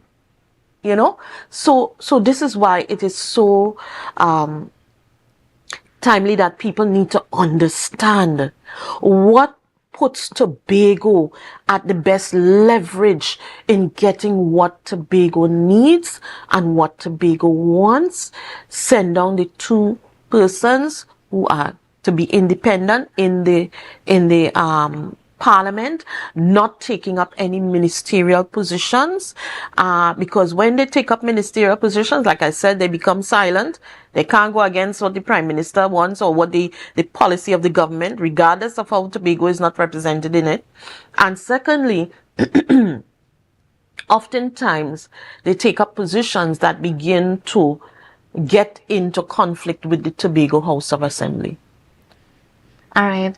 And, when you look at the landscape and just the way that candidates are putting themselves forward, do you think that there's an overall understanding of what they're putting themselves up for? I believe they clearly don't understand, and that is not a chance that I was willing to take. And so we have had our candidates in training for at least 6 to 9 months, and some of them even up to 3 years. We have been training our candidates consistently in terms of the economy, in terms of crime, and bringing in experts from elsewhere to have conversations with them, understanding. And we opened this out to anybody to attend. We had people from other political parties drop in and drop out, because at the end of the day, an informed and educated electorate is what we need. But more so, candidates who are educated, trained, who understand the fragility of the Tobago economy and also of the country. And so I want to say special thanks to Dr. Vanessa James, who who has been working with them in terms of that training program to ensure that they understand the assignment, that when they get down there, they can do what needs to be done. And even those who are being prepared for the assignment in Tobago, we have to move Tobago forward. When your neighbor house on fire, wet your own. The economy in Trinidad has just about collapsed, going from 18,000 GDP per capita in 2015 to now down to 14,300. Tobago also has the economy that has collapsed from about 3,824 to about 3,500 or somewhere along that line. So we have to, we have to have experienced hands, mature hands, persons who understand their roles. And yes, I agree with you. Those who are out there clearly don't understand the roles and what they are getting into going down to Parliament, offering people jobs, for those who are already in the assembly. How can you go and offer people jobs when you're already responsible for jobs in Tobago? You clearly don't understand what the role is. And what about in terms of just some of the things that you're seeing also on the campaign trail, and just getting a little bit more into the politics and so on? We're seeing some unfortunate incidents coming out to the fore. What is your opinion on this and the fact that, we're seeing it's the supporters that are exhibiting some violent behavior in certain respects? Well, I think the party also has to be held accountable for their supporters. There has to be some decorum and decency that prevails. And so when you have leaders calling each other names on platforms, you can see where supporters will now take that and unfold it to a different level. So if you don't have decency and decorum from the head, then it rolls out anyhow, anywhere, to be played out by their supporters. So it is very unfortunate, and I certainly hope that the candidate who was the victim will get better soon. But at the end of the day, they probably need to look at what are their other options, because certainly it was serious. It was serious. I mean, for you to end up in hospital, that is serious business. Perhaps the one thing that you can say to the perpetrator is that they did admit, but that's not enough. And if we don't send a message and a lesson now, then where are we going to get to? Is it that during elections, and I know that Jamaica dealt with this at some point, yes, where and even Guyana, you couldn't even wear a colored jersey because you will be attacked, because people just assume you are of that. No matter that is maybe what your favorite color is, regardless of what your political choices may be. And we can't afford to get to that. We can't afford to get to that. So perhaps, it's a time for people to sort of check themselves, and we understand that, we are still in a democracy and we still need to respect each other's views and, allow people to be different, allow people to have different opinions and even different political ideologies. Correct. It's not wrong. But I still go back to, if your leaders are not leading by example, those are the type of followers and their expressions that they will get. So the leaders also need to check themselves on both sides. Both sides. Yes? Okay. All right. Well, viewers, that's how we're going to have to end our conversation this morning. I want to thank so much to say thank you to Dr. Denise Horifat Angus for being on with us and for giving us a perspective. And I hope that, after this conversation, you really think hard as you consider the candidates that are before you as to who can best represent you in the Tobago East or Tobago West constituency in Parliament. Because again, the roles of an MP are very different from the roles of a THA representative, and you can't be expecting your MP to, be fixing your road and those things. Those things are the responsibility of the THA. However, just consider what's being put out on the table there before you make a decision on April 28th. All right, viewers, so we're going to go for a break, but we'll be right back after this. Are you in a dispute with a registered investment service provider of the TTSEC? Or maybe you're the victim of an investment scam? You can lodge a complaint or submit an anonymous tip to the Trinidad and Tobago Securities and Exchange Commission. Download our Investor Protection app or go to ttsec.org.tt to access our complaint form or submit an anonymous tip. Write a clear summary of your complaint. Submit copies of supporting documents along with the originals for verification. Provide a copy of the feedback received from the entity regarding your complaint. All investor complaints or scam reports submitted by the public are acknowledged and reviewed by the TTSEC. Investigations are pursued based on the outcome of the review. Trinidad and Tobago Securities and Exchange Commission, protecting the interests of investors and the public. You invest, we protect. Everyone benefits. The following is a paid political advertisement.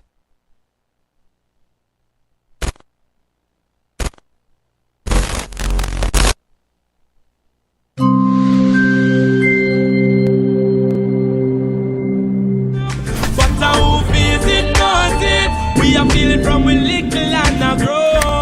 I hope it knows it. Sometimes it feel like we let go. I hope it knows it. We are feeling from a little and a grow. I hope it knows it.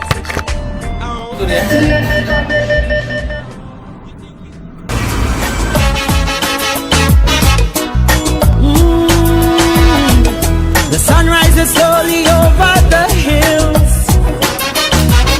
Everywhere is gold and sunlight, but still most nights with hotels are crowded. There are days where dark clouds are shrouded. They don't smile and they never will. Only volunteers get the fill. Empty promises is what they hear. No running water from year to year. Hearts that no one desire. If there is a Messiah, someday he hear their whispered prayer. Covered always bare and scanty. 10 people in a one-bedroom shanty. Forced to sell on the pavement. No vacancy, no employment. Cattle firecracker from gunshot. Blood does flow when things get hot. Afraid to look out the window. On April 28th, vote for the anchor. Vote the Tobago People's Party.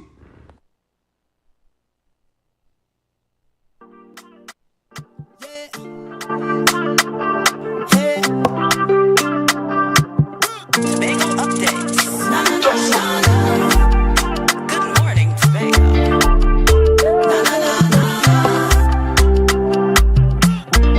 Let's go. It's a brand new morning. Rise up to a brand new dawning as the passion start to rise. The energy fill the skies. I say thanks for favor to wake up and hear me neighbor. 60,000 people strong and the vibes is never. Welcome back to Good Morning Tobago on Tobago Updates. Viewers, tomorrow, April 23rd, is World Book and Copyright Day. And you're probably wondering, okay, so why is this so important and why do we have a segment on this? Well, we're going to tell you why as we bring in our next guest, who's an author, Mr. Francis Daniel. Good morning and welcome to you, Mr. Daniel. How are you doing? Good morning. I'm doing well. So happy to be here with you. All right, great. So we're speaking about World Book and Copyright Day. First of all, tell us, why is this a thing? Why should we have a day to recognize this?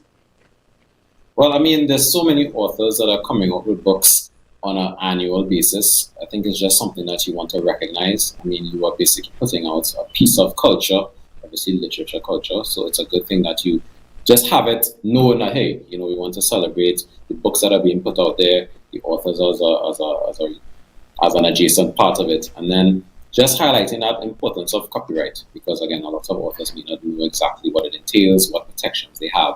So this day really encompasses all of that, and really just shows us, you know, the importance of recognizing our authors and their books. Great. And of course, there's also an important component, which is that of copyright, because I know we live in a society where, you know, we like to get things underhanded, you know, through unscrupulous means and so on. But there is an implication for that. So I want you to tell us a little bit about that copyright aspect of things. Yeah, I think that's the number one question I get from authors. They want to know, okay, when I put my book out there, what are the things I need to look out for? How do I protect my work? And it's so interesting because when we talk about copyright, it's different in different regions. So for example, in Trinidad and Tobago, you can basically write your manuscript or write your book, mail it to yourself, and that can be enough proof that your work is yours. There's even different organizations that help with the copywriting process. So there's the Intellectual Property Office in Trinidad as well. And even CARICOM and the different CARICOM organizations basically help authors with that. The thing is, I mean, at the end of the day, you know, you don't want someone taking your words and using them as your own, right? There needs to be some level of protection. And I think there just needs to be general information out there to help guide authors to know what persons can and can't do when it comes to using the rules within your book. So it's really all about just sharing that information, letting persons know what their protections are and how they can protect themselves. All right. And, you know, when we think about books, and especially in this digital age that we live in, where, you know, people are not necessarily akin to reading books. They might read short articles online. But I want us to talk a little bit about just the importance of books and, you know, why should we encourage our people that despite what's out there on the digital space, that we should always, you know, try to get our hands on our noses into books a little bit more. Yeah, I mean, I am a key, one of my key beliefs is that you should be a lifelong learner. You should be aiming to learn something new every day. And what better way to do that not through books? But I personally love self-help books, but there are books that can help with different things. There are books just to unwind, there are books for creativity, there are books that help you get from point A to point B. And I think even when you speak of books, there's just so many ways that you can absorb a book. You can get a Kindle, an ebook version of it. You can even do an audiobook. So there are different ways to cater for the different types of individuals on how they like to learn. Because once you're continually adding that value to yourself, it compounds over time. And you'll find that that value that you're adding to yourself extends to the world, and then people see you as valuable, and that opens more doors, gives you more opportunities. You know, even when I wrote my first book, that year I just happened to be working on, I want to read one book a week. So by the time it was time to write my book, I think I'd read about 60 books. And the ideas that were like skimming in my mind, it just gave me so many different options for what I can write, how it can affect persons, and it extended to my personal life and my business life. So really just that vast array of knowledge that you can get from books, it's second to none. It really just takes 10 minutes, 20 minutes, even 30 minutes of reading a day can change your life. Mm-hmm. And, you know, tell me a little bit about yourself as well, because, of course, you're an author and you've written a couple books. Mm-hmm. Yes, so I've written 3 books. One is The Millennial Mind, which actually launched at the beginning of COVID, The Millennial Experience. And my 3rd book, which was launched last year, is called How to Write and Self-Publish a Book as an Aspiring Caribbean Author. So the funny story is, you know, I would have put up my books, did pretty well, and a lot of aspiring reached out to me and asked, okay, how do I do the same? And through that experience of educating authors, I realized, you know, I should open a publishing company. So that's what have helped me to start my company, One Momentum Publishing, writing my 3rd book to just help those aspiring authors in a way where I don't need to necessarily speak to them on a one-on-one basis. They can always take a look at the book. And that just cascaded into all kind of different things, hosting an annual author conference, creating spaces for authors to sell their books, to promote themselves, and so much more that we want to work on and get done. Certainly. And what would have inspired you to start writing in the first place? So, I'm an entrepreneur. I believe my journey started as a leadership development coach. And it started with a very simple question that came to me one day. How could I help someone without me being present in front of them? And I guess God sent, I just got the idea, hey, write a book, which of course seemed terrifying at the time because I had no knowledge on how to write, what to do when you finish writing and where to put it out there and all that. And it was from that initial idea, did some research, started writing, and realized that when persons are reading your book and you're trying to impact them in a particular way, and you're able to help them in the way that you set out to do, it's so amazing. It's a feeling that's second to none.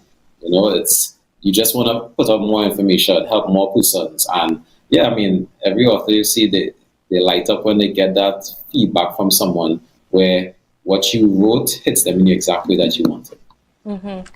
And of course, you are also part of, as you mentioned earlier, hosting a conference for authors and so on to teach them a little bit about, of course, writing books, but also the copyright system so that they can protect their work. Yeah. So, for me, when I did the conference last year, it was really just to put the word out there on, hey guys, this is how you self-publish. You have these ideas, you've written your book, you don't know what to do next, here's the information.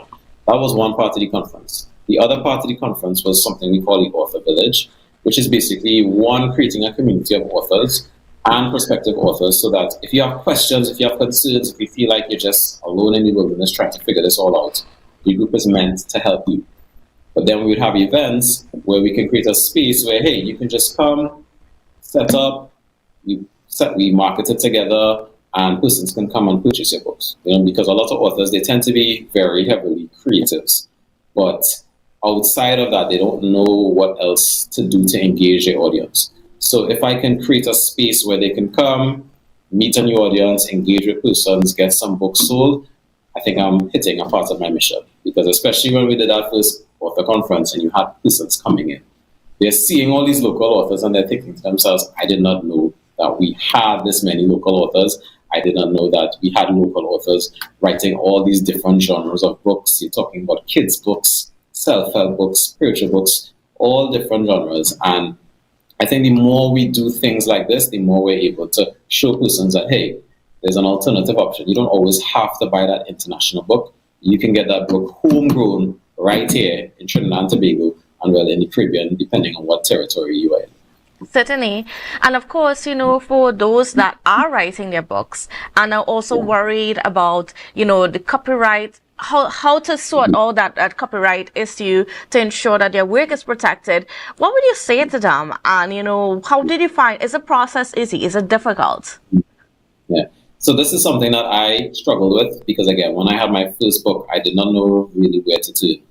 And it's funny that I didn't think about this back then, but the natural inclination should just be to reach out to your local library. They have a vast array of information on these topics. They will know exactly what you need to do. Because as I said, in each Caribbean territory, a copyright process may be a bit different. So you want to make sure that what you're doing covers yourself. So we know what we do here in Trinidad. It might be different on a different island. But I am sure if you go to your local library, for us we have NALIS, have a conversation with them, tell them, hey, I want to put out a book.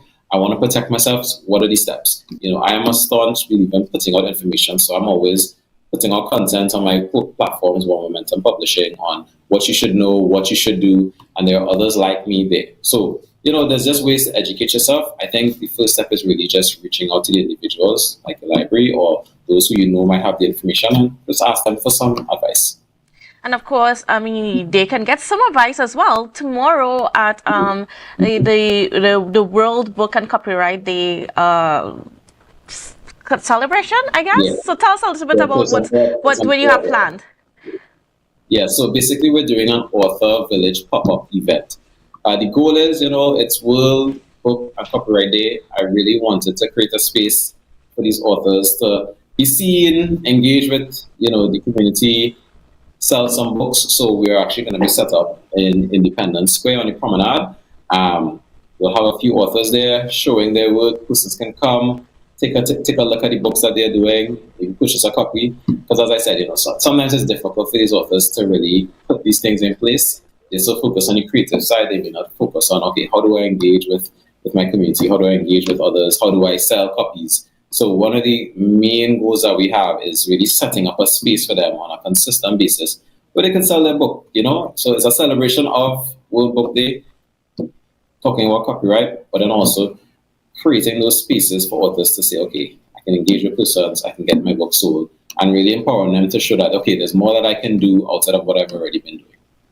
Certainly. And then, of course, we have, this is happening in Trinidad, but is there any accommodation for people in Tobago that might be interested, even if it's just to be part of the sessions and so on? Is there like an online facility for them? Yeah, so what we tried to do is we had a concierge package, so someone could sign up if you're, let's say, an author in Tobago. With the concierge package, you could send your book to us, and then we would set up a table where it's different books, or we're selling them on your behalf, because again, it also is a Wednesday, so not everyone can get anywhere that they would like. So the concierge package really kind of helps you to get in that way. Another way is on the website, so AMPLIA.org, we try to create a space for authors to put their book information out there. So we have a page that's dedicated to just local authors, information on their books, and where persons can find their books.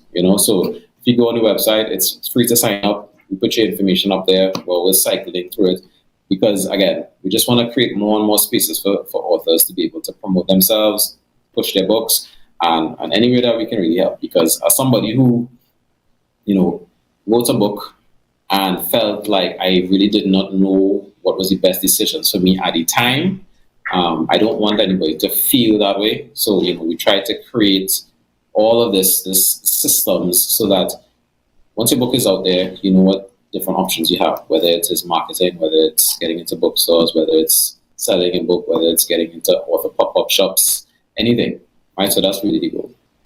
Right. And then, of course, when you look at, you said like you have a lot of authors on board with you. How vast is your pool of authors on your website? Right. So right now, we actually have a WhatsApp group and a Facebook group. I think it's about 350 strong at this point. The majority are local authors and aspiring authors from Trinidad and Tobago, but we have authors and prospective authors from all over the Caribbean, from Barbados, Guyana, and they're just sharing information there. And of course, to all the authors in the group and persons outside, we offer for them to sign up, put a book on the website. I mean, it's been a while since I checked, but I'm sure we're up to about maybe 200 at this point. Because again, these authors want to take any opportunity to be able to promote themselves. So they're not going to see these opportunities and say no. But the group, I love the group because you get the same questions from authors. They want to know, okay, how do I protect my work? How do I put my book up onto Amazon? Where are there opportunities for me to sell my book? And obviously, I want to get to everyone, but because the group is full of knowledgeable individuals, I don't always have to answer. There are persons who are ready to send the information, share, because they understand the mission. They understand that they don't want any author or aspiring author to feel like they don't have resources. So we're all kind of helping each other in there so that we can grow as authors and even as an aspiring author know what the next steps are. And what's also interesting is that in this time, we're seeing a lot more authors coming from the Caribbean. Yeah. And what does that say about just our literary future? Yeah, it's showing that it's bright. It's showing that we have that level of creativity. We have these individuals who are courageous enough to put words to paper and share it with the world, because it is a scary thing, because it opens yourself up to criticism, but it's showing that persons want to share themselves in this literature way, It also speaks to the fact that I believe publishing now is easier than it's ever been, right? So, for example, if somebody wants to self-publish, it's easier now than it's ever been. The traditional publishing route can be difficult because you have to find a publishing house that's willing to take your book on and then market it and do all the in-betweens to get it out there. But self-publishing is now a very viable option. There's a lot of information out there. I share about it all the time because you want to be able to let somebody know, okay, You can self-publish. You can hire a publishing company to do the in-between for you. The options are there for you. So it's showing that people are seeing maybe a local author and they actually know who they are. They're getting the information and they're feeling empowered to write what's close to their heart and putting it out there to the world and sharing it so that they're encouraging other generations to want to do the same. And I couldn't be happier to see that kind of change and development. Certainly. All right. Well, I want to thank you so much, Mr. Francis, for being on with us and for sharing. And just quickly before we go, just give our viewers the information about where they can connect with you, be part of your conference, or just be part of your group. Right. So again, the event is tomorrow on World Book and Copyright Day. We're going to be on Independence Square, the promenade between FCB and RBL there. So come through, take a look at the books that we have, say hi to the authors. Support local authors. We get a copy of a book. If you're interested in getting involved in this event or any other events, because we'll be doing a few throughout the year, you can find us on Instagram, LinkedIn, Facebook. It's One Momentum Publishing. Or you can look for our author group. It's called the Caribbean Author Village. We're open to all those who are authors or even aspiring authors because, again, we're here to share information. So if you're interested, you can reach out through those avenues. All right, great. Thank you again, Mr. Francis. And viewers, well, that's how we're going to leave things this morning. Thank you so much for viewing, and I certainly hope you have a safe and wonderful day in whatever you do. I know today is that unofficial holiday for Tobago, but whatever you do, please enjoy, and we'll see you again tomorrow. Let's go. It's a brand new morning, rise up to a brand new dawning as the passion start to rise. The energy fill the skies. I say thanks for favor to wake up and hear me neighbor. 60,000 people strong and the vibes is never wrong. We are beauty, we are power. We are people in the sun. We are beaches, we are rivers. We are melanated ones. We special and there is no denying. Tobago is number one. I am you and you are me. Together we stronger. Good morning, Tobago. Good. As we converge here at the Victor E. Bruce Financial Complex to culminate the commemoration of Global Money Week through our Smart Sense Video Challenge prize-giving ceremony, we recognize the importance of financial literacy in shaping a secure and successful future. I feel heartened, excited, and I'm indeed happy because when I looked at the goal of Global Money Week, the goal really is to ensure that all children and young people have access to high quality financial information and education that allows them to make smart financial decisions that can improve their future financial resilience and financial well-being. Today, I'm also heartened to see the students that are represented here today, that we are able to hone the skills that you have embedded inside of you. And from what I've heard, I'm indeed proud. And I feel a sense of accomplishment that with financial literacy and the mandate that we have here in the division, that we are able to bear this kind of fruit and see these kinds of results.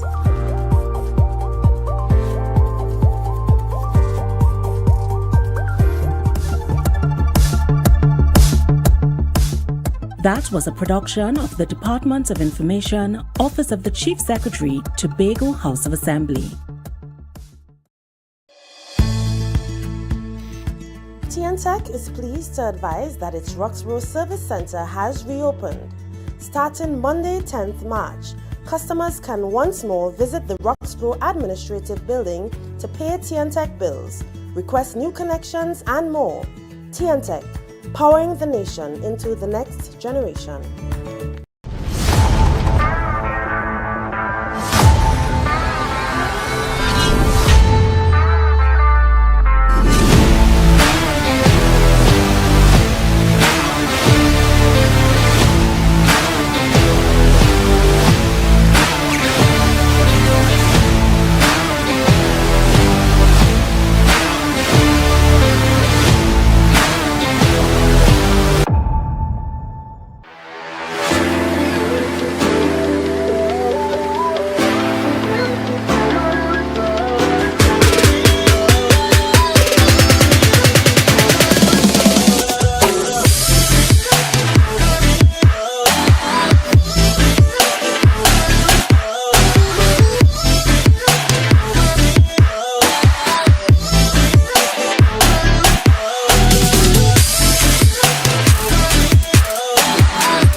how it's gonna go.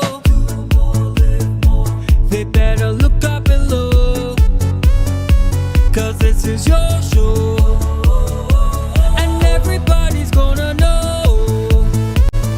Say it to them once again. They better look up below. This is your show, and everybody's gonna know. That's how it's gonna go. They better look up below, 'cause this is your show.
guys, there are some new developments in housing in Tobago. So it's goat racing time.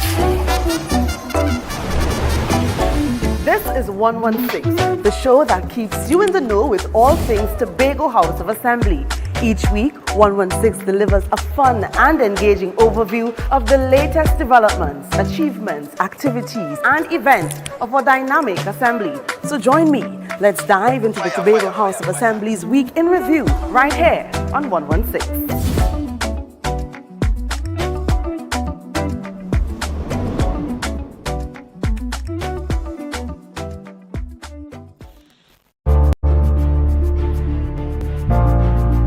You're viewing Tobago Updates Television, your exclusive gateway to Tobago, broadcasting the beauty of this island paradise to the world.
Thank you for staying with us this morning. We know you have been with us from the Good Morning Show. You stayed with Candice and GMT, and now I am here, Natalie Seeley Richardson, your host for Fight for We, Fight for Tobago West and East, and the part you have to play in this elections. And of course, during this week on this show, we may not meet all of our candidates, but we hope to meet most of them as I have a chit chat with them.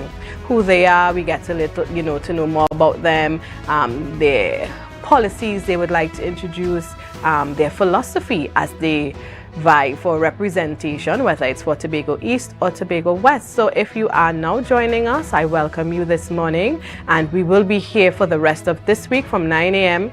to 10 a.m. So I invite you to share the live, share the live, share the live. We're keeping you covered as we count down to April 28th, Election Day. My guest this morning is Mrs. Clark, Aretha Paula Clark, and she's no stranger to us now. You may not have known her before, but I'm sure in the last couple of weeks after nomination day, you have become quite familiar with her. And she is going up for Tobago West, and she represents the political party, the Patriotic Front. Good morning, Miss Clark. Good morning, ma'am. Good morning.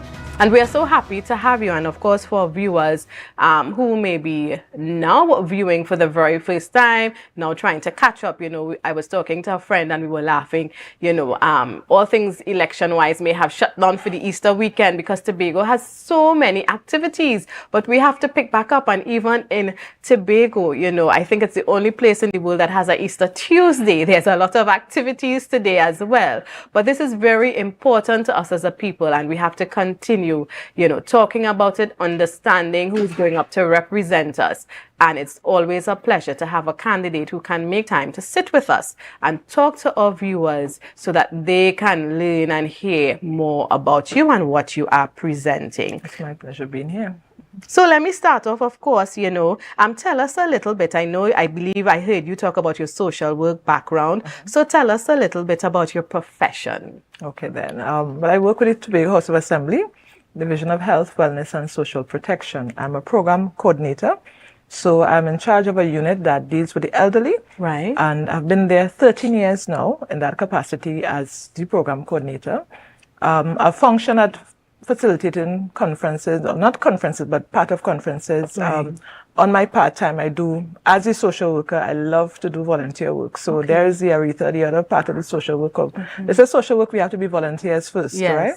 So that's part of me. Well, employment-wise, I do enjoy my job with a passion, and that's who I am. Most clients know me as Miss Clark. Right. So saying Aretha Paula Clark would be, who is that lady? But I'm more favorably known as Miss Clark. Miss Clark, yes, please. that's the name. The whole government name is quite official, yes, but it's good for those out there, or viewers, to know who you are, and of course to know this name, because this is an important name that we are paying attention to. So you spoke about volunteering, and I think when we look at our society, it's something that we lack. We want to do things for something in return. How do you think we can encourage that spirit of volunteerism? I think schools are trying it now, sometimes in the workplace, but I think it's quite a hit and miss. How do you think we can really make that a fabric of our society? If we could look at the benefit of what volunteering can do for us, right, then we'll understand. For instance, I may have a child that is disabled, and that child, now I realize I need help. So when I become a volunteer, I would share to others the importance of being a volunteer. I'm a mother of a super athlete. I'm just drawing a reference. And I decide, the club doesn't have enough adults there. I could then volunteer my services. Right. I have my mother in a home, and I decide the home needs some help. They need help to paint. I could then volunteer. So volunteerism is not just focused on, helping the needy, but you could be a volunteer separate and apart from what you like. For instance, we have the World Down Syndrome Day. That's an international day. We could go forward and help volunteer towards activities leading up to those events. So volunteerism is not restricted to what you like, but if you see there's a need to, volunteerism is important. Right, so true. And what would have inspired you to get into the politics? Because I always say we're all involved in politics or advocacy at some level. Some of us do it subconsciously, but for you now to leave the safety of that okay, when I go into the poll, you don't know, I vote for who I want to vote for, vote for. But now you are here making a public stand for the Patriotic Front. So what would have inspired you? And of course, why that political party?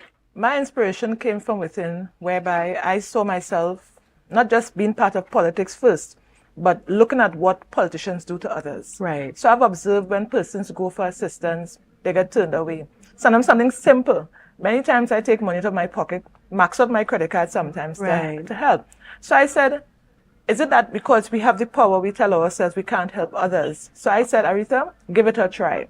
And then being employed, working for 13 years, seeing how the politicians operate, they come, they go, and nothing changes. I'm not saying that I will change everything drastically in a one, right? But sometimes input and impact is important. So if I say my input as a social worker, or being who I am, a realistic Aretha Clark, as opposed to the pretensive Aretha Clark, I said, Aretha, politically, you know your potential, you know who you are, you could go and try that.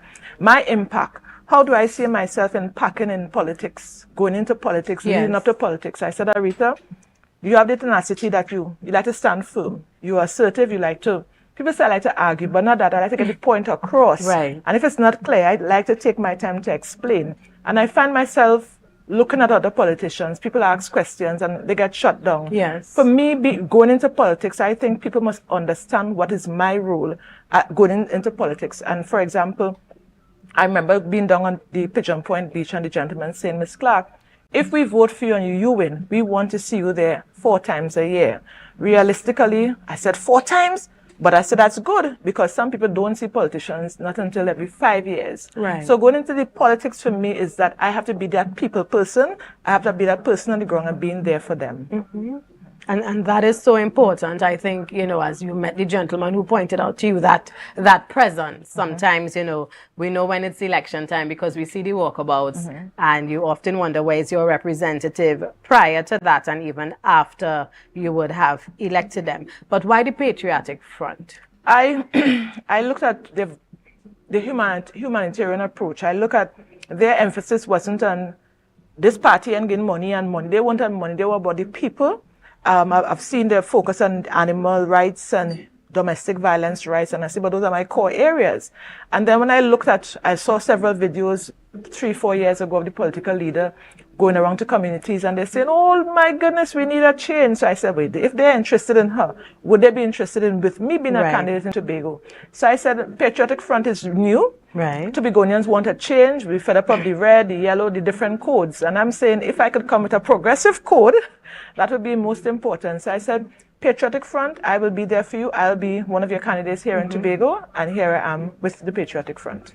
What are some issues, or what are some things you would have thought about, you know, or process when you made this decision? First thing came to my mind was the land issues, because growing up, and I often say that we Tobagonians, we don't know about state land or growing up on state lands. Right. We always hear our grandparent, that is what their grandmother and their great-grandfather.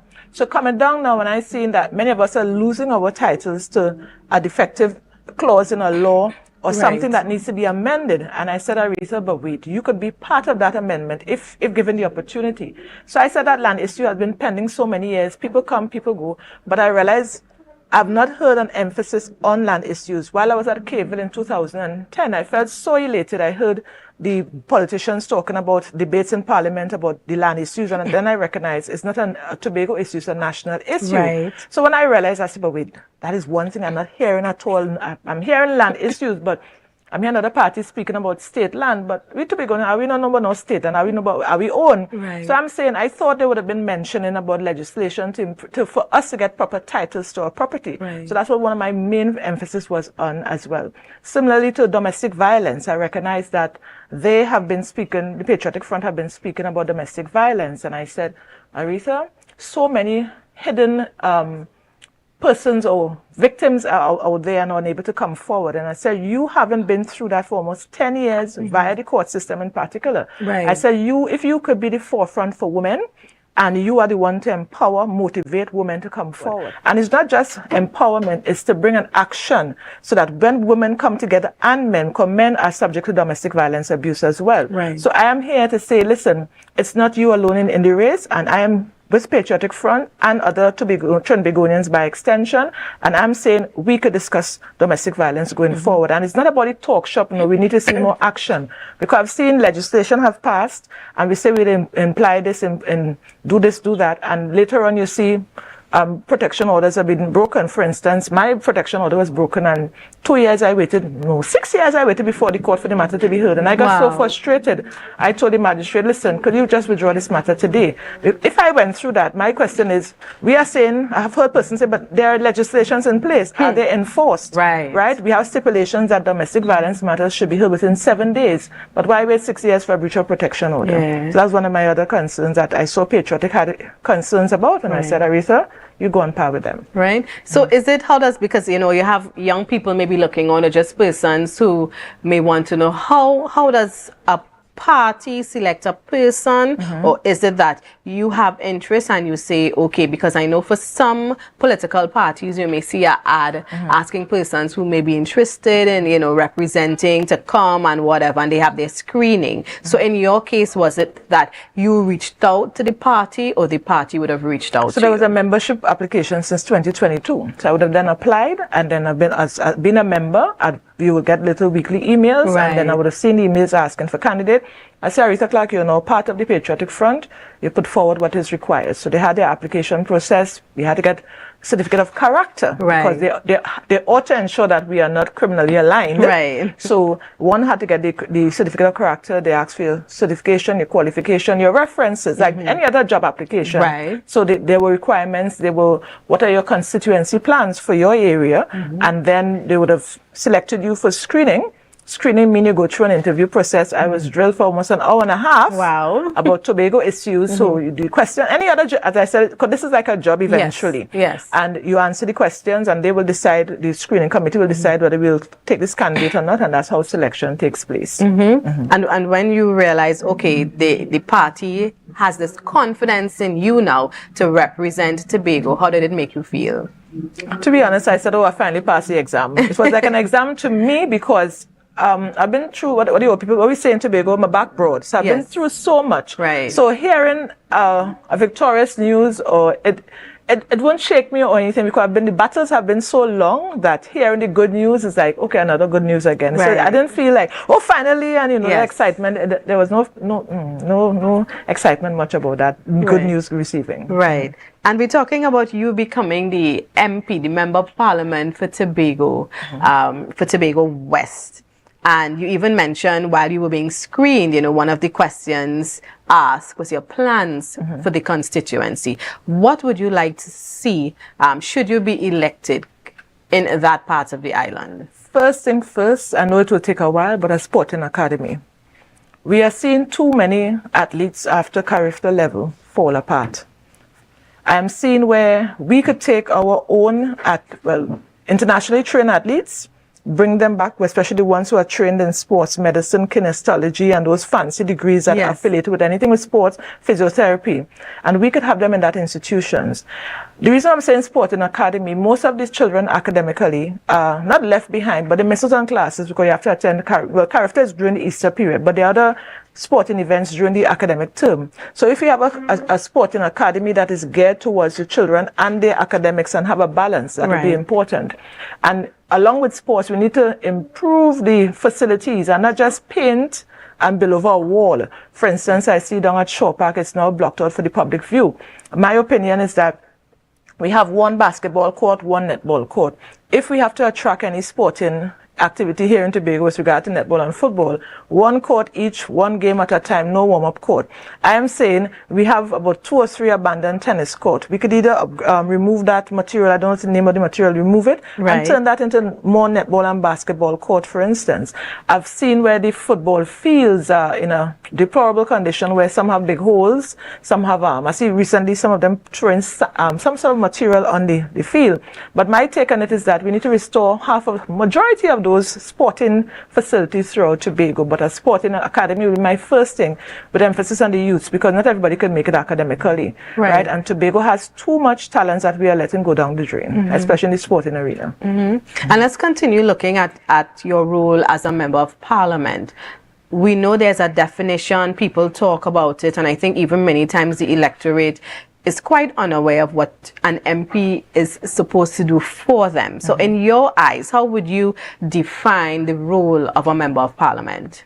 I will define that person as being an articulate person, a good listener, and a person who is on the ground. And the reason being is that when I become elected, if I'm elected, the person should be able to meet and speak with me. And I am the one should be able to hear their views, and if possible, take it to Parliament. And we hearing taking issues down to Parliament.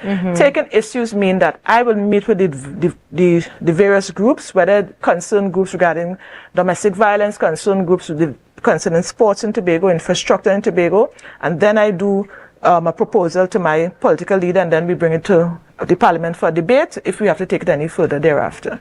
So that's how I see myself function as an MP, that I have to be the person on the ground with the people, take their concerns and views, and then take it into Parliament for debate and take it from there to ensure that Tobago voice is being heard. Right. And as you say, you know, to ensure that Tobago's voice is being heard, should you be elected to Parliament, how do you think you can well represent the people of Tobago and of course your constituency if you tend to be in the minority? So you're not part of the mainstream, you know, political party that may be in government. You know, and here you are, yes, you know, here you are still elected as a member of Parliament. The role and function of the MP doesn't change. The only how the function changes when he or she becomes a minister. Right. So in the capacity of a member of Parliament, my function still remains the same, where I have to be the person representing the people. Whenever they bring their concerns, and I've told several persons and groups that I've met, whether win or lose, I want to be coming to you. Let us have discussion, town hall meetings. Let us discuss what we want for Tobago. Right, right. Excellent. And let's talk in terms of, you mentioned, you know, the domestic violence, looking out more for our youth and having sport to be something serious. Because, you know, when you were talking about, I'm thinking, you know, we just sometimes grab people with raw talent. We allow them to represent us. And as you say, somewhere along the line, that's it. You don't really hear about further development. The one or two who may get scholarships abroad, good for them. But there are others who may not be afforded that opportunity. Now, as a social worker and that having that background, one of the things I've noticed in Tobago are the street people. So there are many of us in Tobago who will say, no, we don't have that here. But just take a walk, you know, outside Port Mall where we are, you know, walk across to the port area, etc.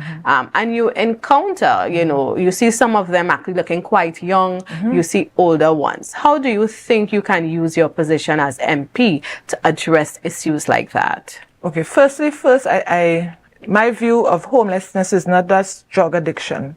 It starts from the family.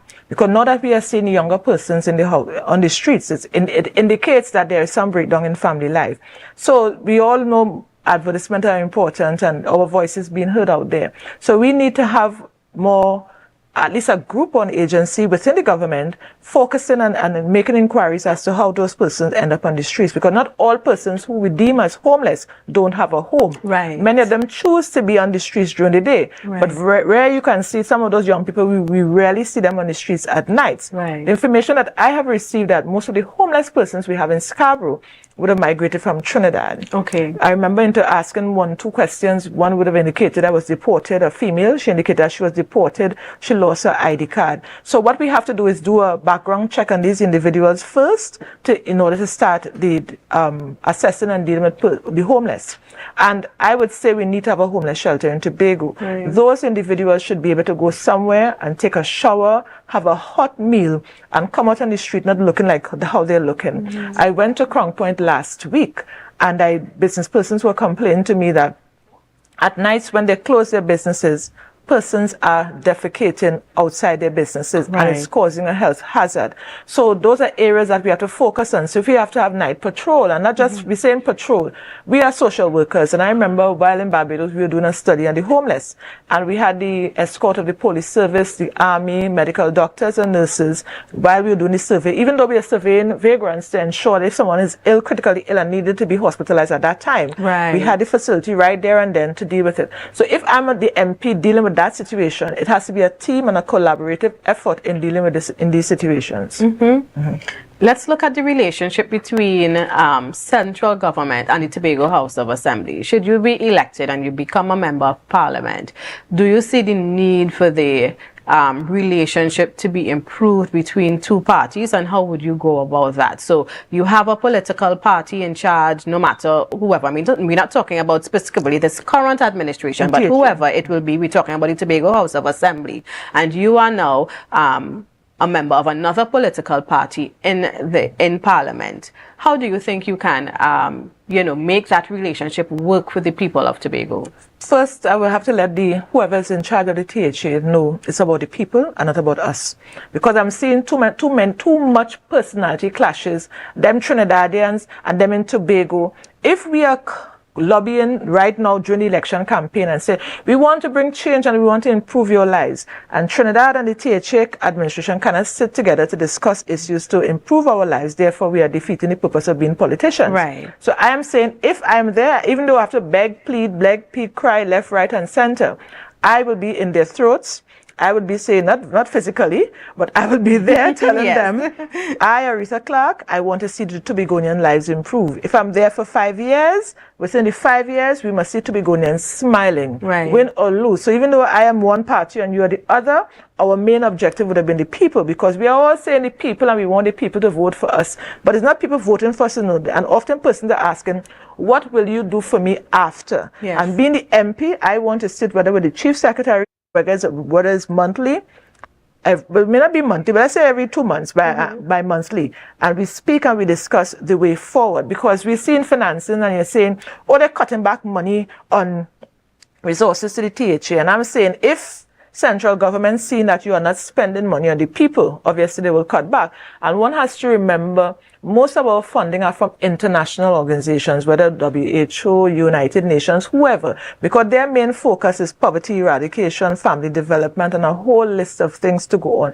So I, as the MP of Tobago West, will be working alongside the Chief Secretary and whoever he designates to work with me, and let us have a dialogue on dealing with Tobago issues and stop the bickering. It's far too long, too much pulling and tugging. It's overbearing now. Right. Another issue that has been around for quite some time is Tobago's autonomy. And I know you would have shared your thoughts briefly on it past interviews.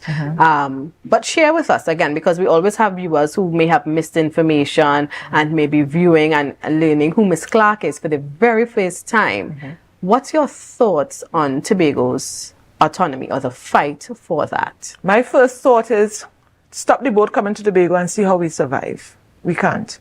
So in order to start with autonomy discussion, we have to go to the people, because the top-down approach isn't working, because we hear in this dialogue for years about Tobago autonomy, and we the people haven't had an input. Shaw Park is big enough to accommodate thousands of persons. Let us have a day or a week, or we go by the districts and we sit down and we speak to the different districts. What is it you all read? Because I don't think people even understand what the word autonomy means to start with.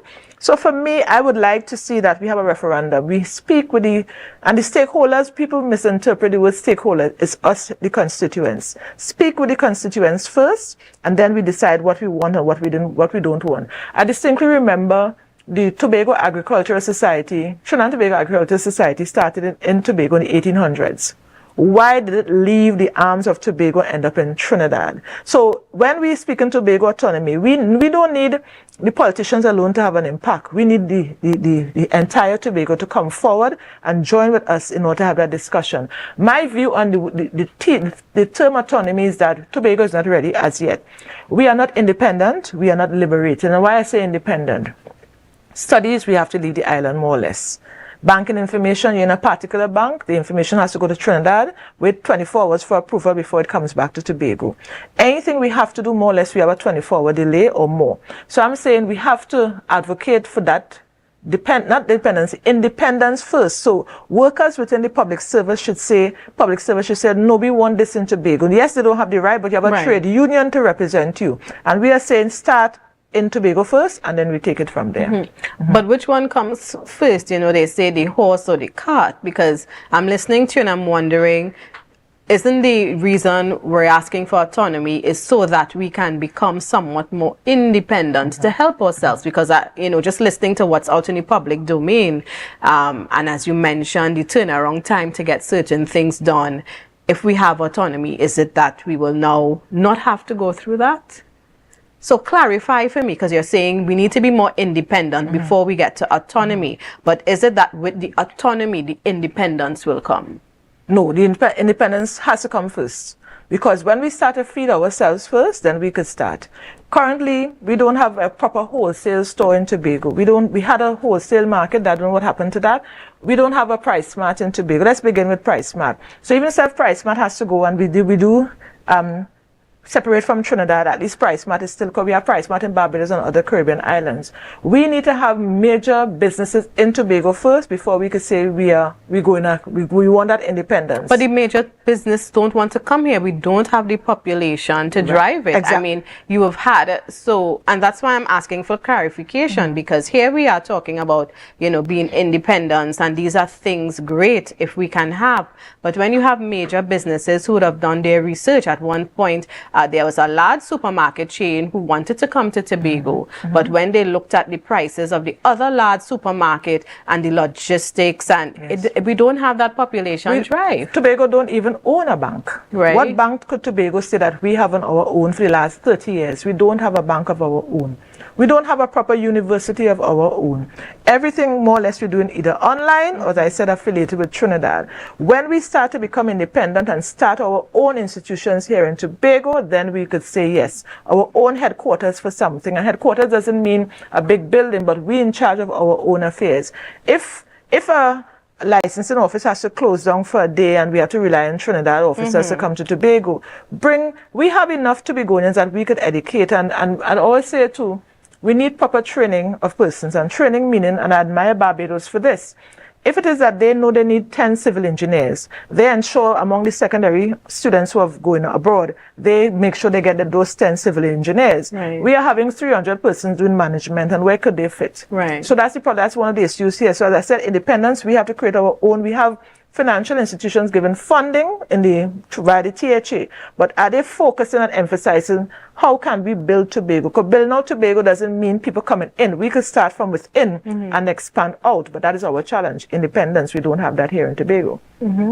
And should you not be elected as the area representative for Tobago West, do you see yourself just, pulling in a corner and we don't hear about Miss Clark again? Or are you going to continue being an advocate for the people? Because there are times when people offer themselves to the electorate and said, yes, I want to represent you, whether it's local elections, whether it's THA, whether it's, national elections, and they don't, in their world, they may not see themselves as successful because they do not win, so to speak. So let's say you don't become the member of parliament. What happens to Miss Clark? They say the voice of the people is the voice of God.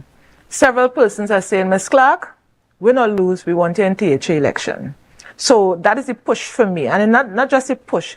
Now that Patriotic Front has given me the opportunity to be at the forefront, I could then continue. Because had I come out there as an independent, who is that crazy woman? What's she doing? What's she playing? She can't go anywhere. So now that I've been given the opportunity to start being the voice of Tobago, I would then continue thereafter. Right. Okay. That's my intent. And I think that's important, because if it is and this is my personal opinion, because if you are willing to represent me and you are telling me about all of this and encouraging me along the way that this is what we can do, we can effect change, and one little hurdle you just drop off, and then I would wonder, well, all these great things I was told, why are you not continuing to fight for us, And as we talk about, Tobago updates, really looking at our candidates in the next couple of days. One may ask, well, where was Tobago updates all the time? But we realize this is crunch time. All the candidates have been doing their walkabouts busy, but we do realize there are some persons who they are still not aware of who is out there. And for the very first time, Tobago, on the Tobago side of things, when we go to the ballot on Monday, there are many symbols will be on our ballots. And many symbols people are not aware of, and That's names, right. and that is what will be confusing, because to me, the general media print, they are not highlighting all the parties. Right. And when you're emphasize on 2 or 3 parties and persons go to the polls and see where's 9 names, it will be more confusing to persons as why wasn't I aware? And I do appreciate and admire what Tobago updates you all are doing, because you all are highlighting other candidates as well, and that's I'm very grateful for and that. And as we're talking about that, tell the electorate a little bit about the Patriotic Front, the symbol to look for, and what does that mean? Okay, to start with, it's a very simple symbol. It's the heart. The patriotic is someone who fights for their country. So our intent is to fight for you, the Tobagonians. And it means I, Aretha Clark, putting myself to the forefront to fight for you as a patriot within the patriotic front. So that's the meaning of our logo, fighting for the people. And of course, viewers, we have to take a quick break, of course, to pay the bills. And when we return, we continue to talk with Miss Clark, as she's fondly called here in the beautiful island of Tobago. And we will allow her, just to wrap up and share a little bit more about what's happening on the campaign trail for us. So make sure and share the live, share the live. It is a new program, Fight for the West and East of Tobago, Fight for We, as we say it here on Tobago Updates. So make sure and share that live, and we'll be right back. I went and tell everybody in my neighborhood I got a scholarship. I am going away. And then the coach got fired. We're diving deep into sports scholarships. It had no secret sauce and what it takes to transition from the local scene to an international playing field. You have to log your hours. I was turned down 4 times. Oof. We like to apply a little bit of pressure. Kobe, Michael Jordan, LeBron James. Moving right along, took a wise man to take a chance on me. And let's get into the playbook. Tobago Glass Supplies has been a leading name for over 37 years in the glass and aluminum market in Tobago. We provide an extensive range of high-quality, innovative aluminum and glass products for commercial and residential use. Competitive prices with superior and professional services by committed employees who are guided by rigid quality standards. Tobago Glass Supplies specializes in the manufacture and installation of glass and aluminum products that are essential to today's homeowners and the business environment. We are engaged in marketing, sales, and installation of a variety of products. These ranges from windows and doors to necessities such as mirrors for homes and vehicles, designed and manufactured in-house or imported.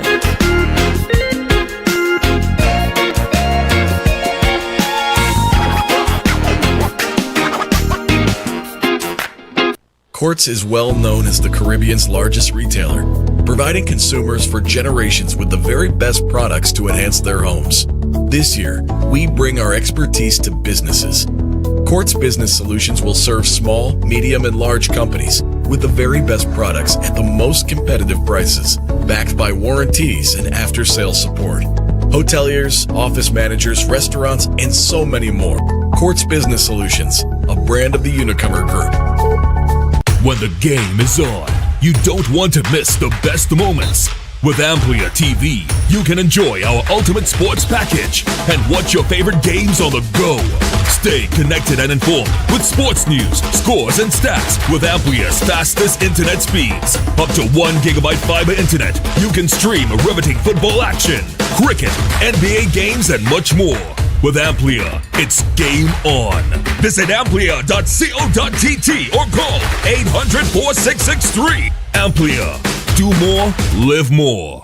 Rotisserie, mouth-watering fries, salads, combos, and specials galore. Feeling for something to eat? Come and see. Our rotisserie is seasoned to the T. Kicking chicken, masala, and jerk roast. Crispy fries made from scratch. Who do you know can beat that? Or salads freshly cut and packed. When you taste it, you'll be wanting to come back. So come check us out on number 2 Robinson Street, Uptown Scarborough, Tobago. We open on Saturday nights from 7:30 to 11:30 p.m. Monday to Thursday, we're open from 10 a.m. to 9:30 p.m. and on Friday, 10 a.m. to 4:30 p.m. Contact us at 772-7443 and all social media handles at The Rotisserie Factory. The following is a paid political advertisement. We read and we ready the new chapter. The People's National Movement, where there's always good news. I pledge to you as the Prime Minister of Trinidad and Tobago, we are not touching the senior citizens' pensions, all public service pensions, all retired public servants who receive This pension will now receive that tax-free. No need for tension. Everybody getting the pension. The PNM not touching your pension. We're not taking your pension down. We're not shifting the goalpost. Your pension is safe with the PNM. We responsible, very responsible. We read and we ready. Vote PNM. Country before party. PNM, we working together. We building together. And we'll make it better. We paid for this political ad because we care about our seniors. That was a paid political advertisement.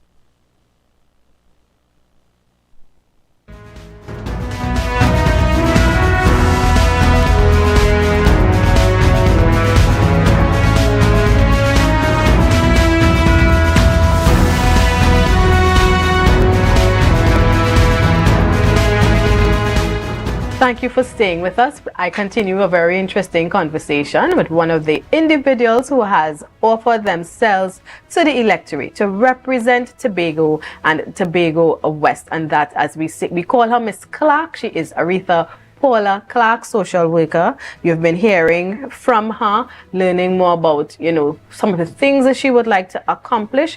And we continue to chat Miss Clark, and we'll open up the lines as soon. So for those of you who may have a question to ask Miss Clark, that's your opportunity is now, 284-6597. I must warn you, just ask your question, be quite respectful, and allow the candidate to respond to you. All right, so that's 284-6597. And if you make the effort to make that phone call, I am sure you would like a response. So let's remember to be respectful. You are addressing the candidate, Miss Clark, and you ask questions that she can answer, of course. So that's 284-6597. Our lines are open, and you have that opportunity. And while we wait for a caller, Miss Clark, how has your experience been on the campaign trail? It is enlightening because I'm used to being on the field. So to hear the cries of the people, and they're like, but you're the first one coming to our street, or you're the first one interacting one-on-one with us. Right. For me, it's educational to the point that I couldn't believe, yes, we hear of poverty, but I couldn't believe I saw so much until I started, we say, hit the ground. So it was shocking to me, many of the communities, and persons just sit by a corner and we underestimate, or he's just by the block because he chose that way. Sometimes frustration, some interaction, sometimes socialization. So I've learned that the importance of, if elected, being there for the people. The people, for instance, when you shake their hand, they feel so appreciated. Right. They feel welcome. They said, Miss Clark, you made a difference towards us, so that makes a change. Mm-hmm. All right, and that's another thing I hear people say, there's no poverty in Tobago. You hear people say that, so it's quite interesting. You would have mentioned that on your experience, you would have been even surprised to see the level of poverty, and that's how some people live every day. So our phone lines are open, 284-6597, 284-6597. You have a rare opportunity to ask direct questions to Miss Clark, the candidate for the Patriotic Front for Tobago West. Again, I'm just reminding callers to be quite respectful, ask your question, and allow the candidate to respond. You spoke about your experience on the campaign trail.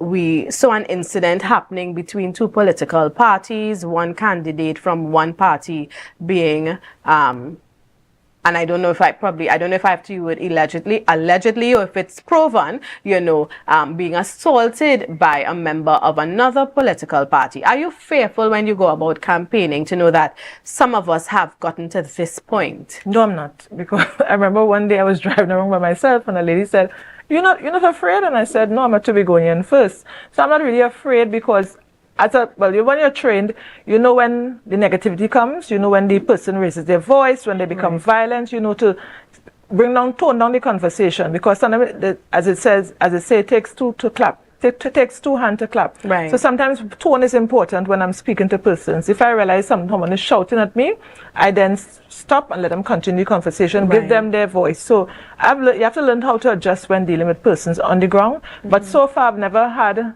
any violent outburst from anyone cursing me, anyone disrespecting me, actually they would hug me and they would greet me very warmly. Right. And when the incident became public, were you surprised, as a Tobagonian, were you surprised to know something like that can happen? And we're not talking about who's right or who's wrong, but just the incident itself happening. Not really, because personally some people are angered.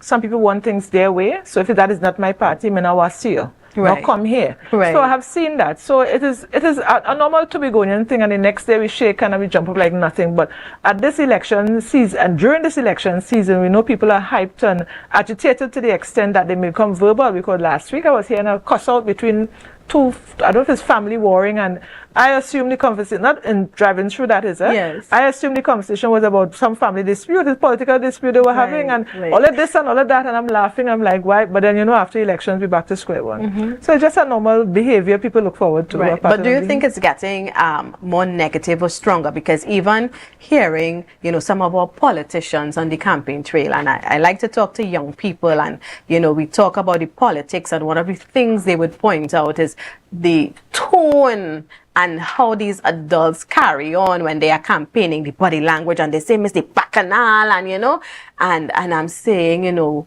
many times you hear the older ones cry down against the youth, but look at the examples. Like, I have an older son.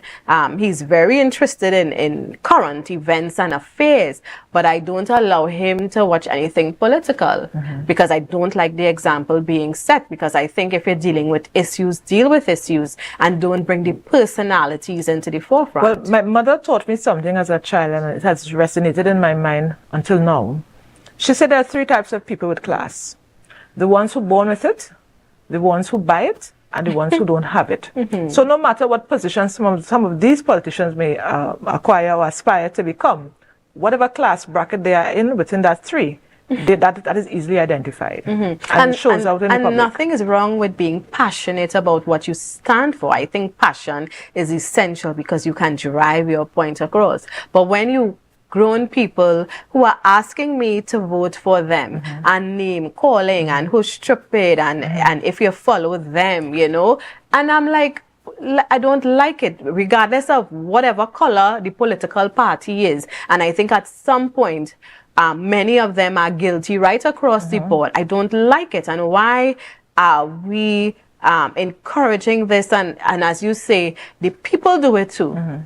So it has become, if the leaders can do it, that's what we are accustomed to, and we palm it off as just, it's picong, it's old talk. But I think it's becoming more ingrained in us, And the level of maturity and the level of the adults, the adults' behavior is shocking to me, because I am getting more, or seeing, I'm not me, but I'm seeing more negativity from the grown adults than the youths.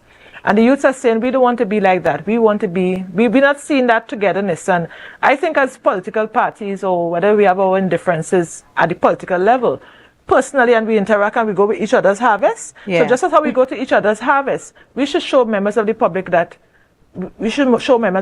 we are one. All right. And Ms. Clark, we do have a caller. Good morning, caller. You can just state what area you're calling from. You don't have to state your name, but tell us where you're calling from, and you can address your question to Ms. Clark.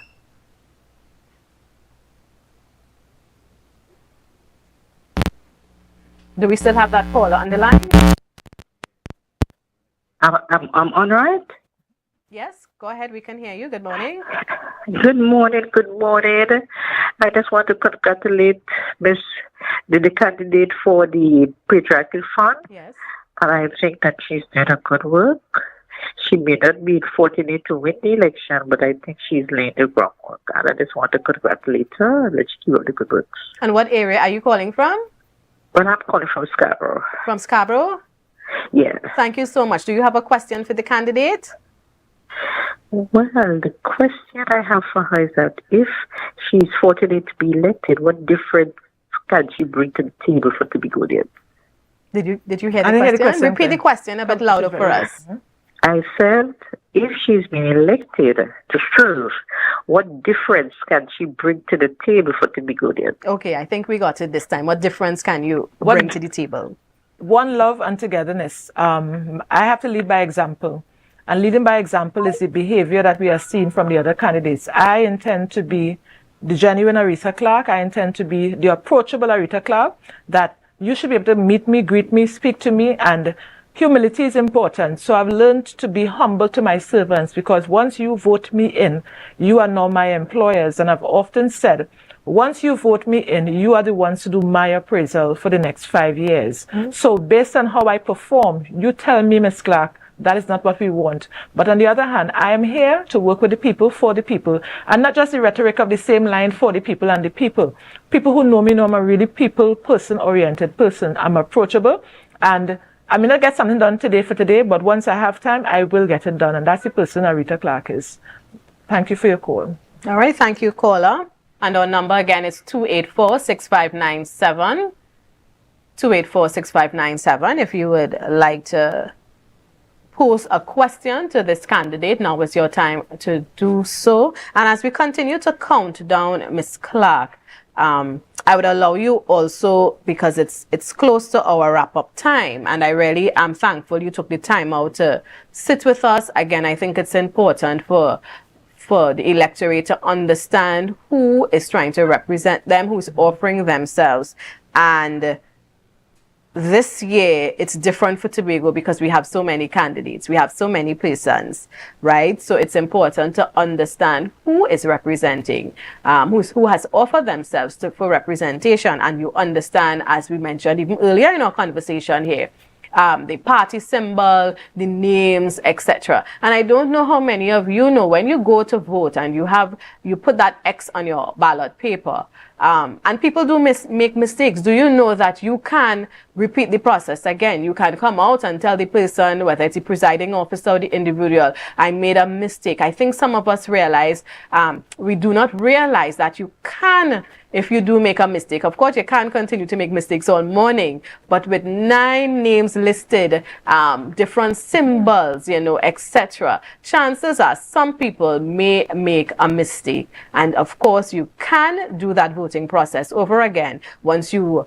would identify the challenge you are having, and the right person at the polling station is notified, and they will walk you through, and that is your right. And I think there are so many things we do not understand the process there, but we do have rights, and there's a process for certain things, right? So if we don't have any callers on the line again, in the next 2 or 3 minutes, Ms. Clark, I want you to appeal to the electorate, appeal to the people of Tobago, and explain why you are the choice.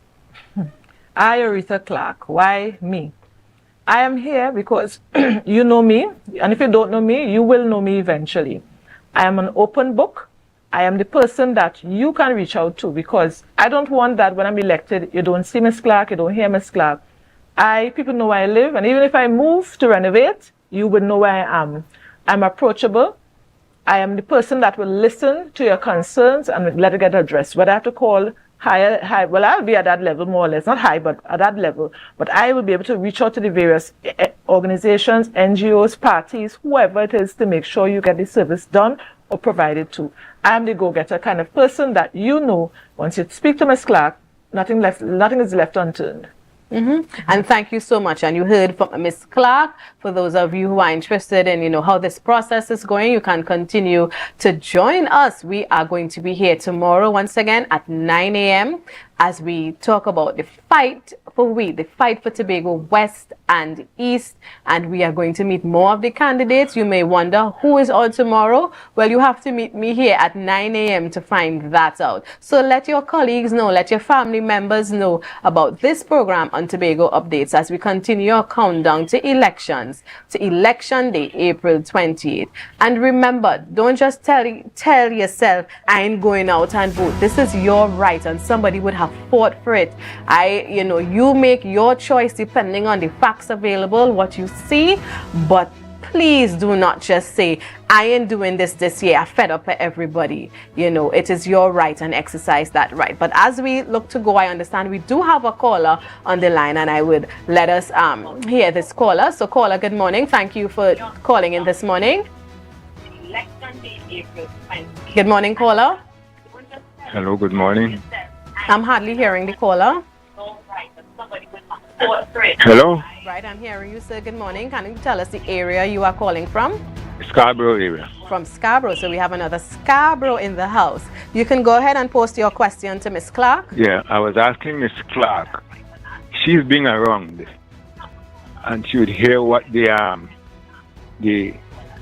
actions of the various parties in Parliament, how they react, and if they have a question or something to settle, like she said, the land business in Tobago, and it's a policy of the party in power not to meddle with that because they think it's too difficult or for some other reason. How do you expect that they'll hear her when she makes her plea? And in the light of reality now, is she likely to get hearing when several parties did something about it, heard about it, and eventually put it on the shelf? Did you get the question? No, Miss Clark? can you repeat it? All right, so I don't know if our control room can help us with volume. We just got pieces of the question, so we ask you just to hold. And if you can just summarize that question again that you're asking Miss Clark, or if you can speak up a bit louder. The policy of the party in power, I think, must be considered when you think you could make representation in Parliament and get things done. Okay. As with the land affair in Tobago, let me turn off this TV because it's got this. Okay, no problem. So he's talking about the land issues, yes, and issues, the how legislation, yes, and how you can effect change if the others, bigger parties. Yeah. Mm-hmm. Go ahead, sir. Yeah, I'm sorry. That's all right. Now I notice the land affair for Tobago, in Tobago. The question has been brought up many times, and attempts were made here and there, now and then, to do something about it. In fact, when the people had a Ministry for Tobago Affairs some time ago, they got a space, set up committees and had something going about it. They lost the election and nothing was heard about that eventually. Do you know what happened to the... Was that with Dr. Murray and Dr. Scott? No. That happened when there was a Ministry for Tobago Development. That is the... with Dr. Baker? I think yeah, right. They set up office and so on, but they went out of government and nothing else was done about it. And that is not the first time attempts are being made. If they have a policy to ignore Tobago's affair, how would she manage to get through to them to get it fixed? Very good question, sir. Well, as far as I'm aware, if I'm answering your question correctly, there's a section of the Succession Act law a phrase that needs to be amended to include a particular age group. So it would have excluded persons who were born before 1981.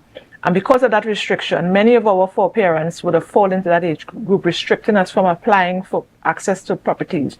So when they were having the debates, as far as I remember, in 2010, those issues, though that part of the law should have been amended. However, there are several acts that governs what dictates happen with lands, especially with handing over heirs and so forth. But as far as I'm aware, the Succession Act of 1981 is the act that has to be amended to include for us to apply to acquire our foreparents' lands. So what he's asking also, Ms. Clark, is that others have failed and they may have been larger established political parties. So what he's really asking is what makes you think you can bring about any change? The failure would have come in because they weren't applying the correct section of the law. Okay. Right. So even if we can't bring in a new law with land issues, but we could amend what is there already. So there were several amendments to be made, and as far as I'm aware, I did not see those amendments being done.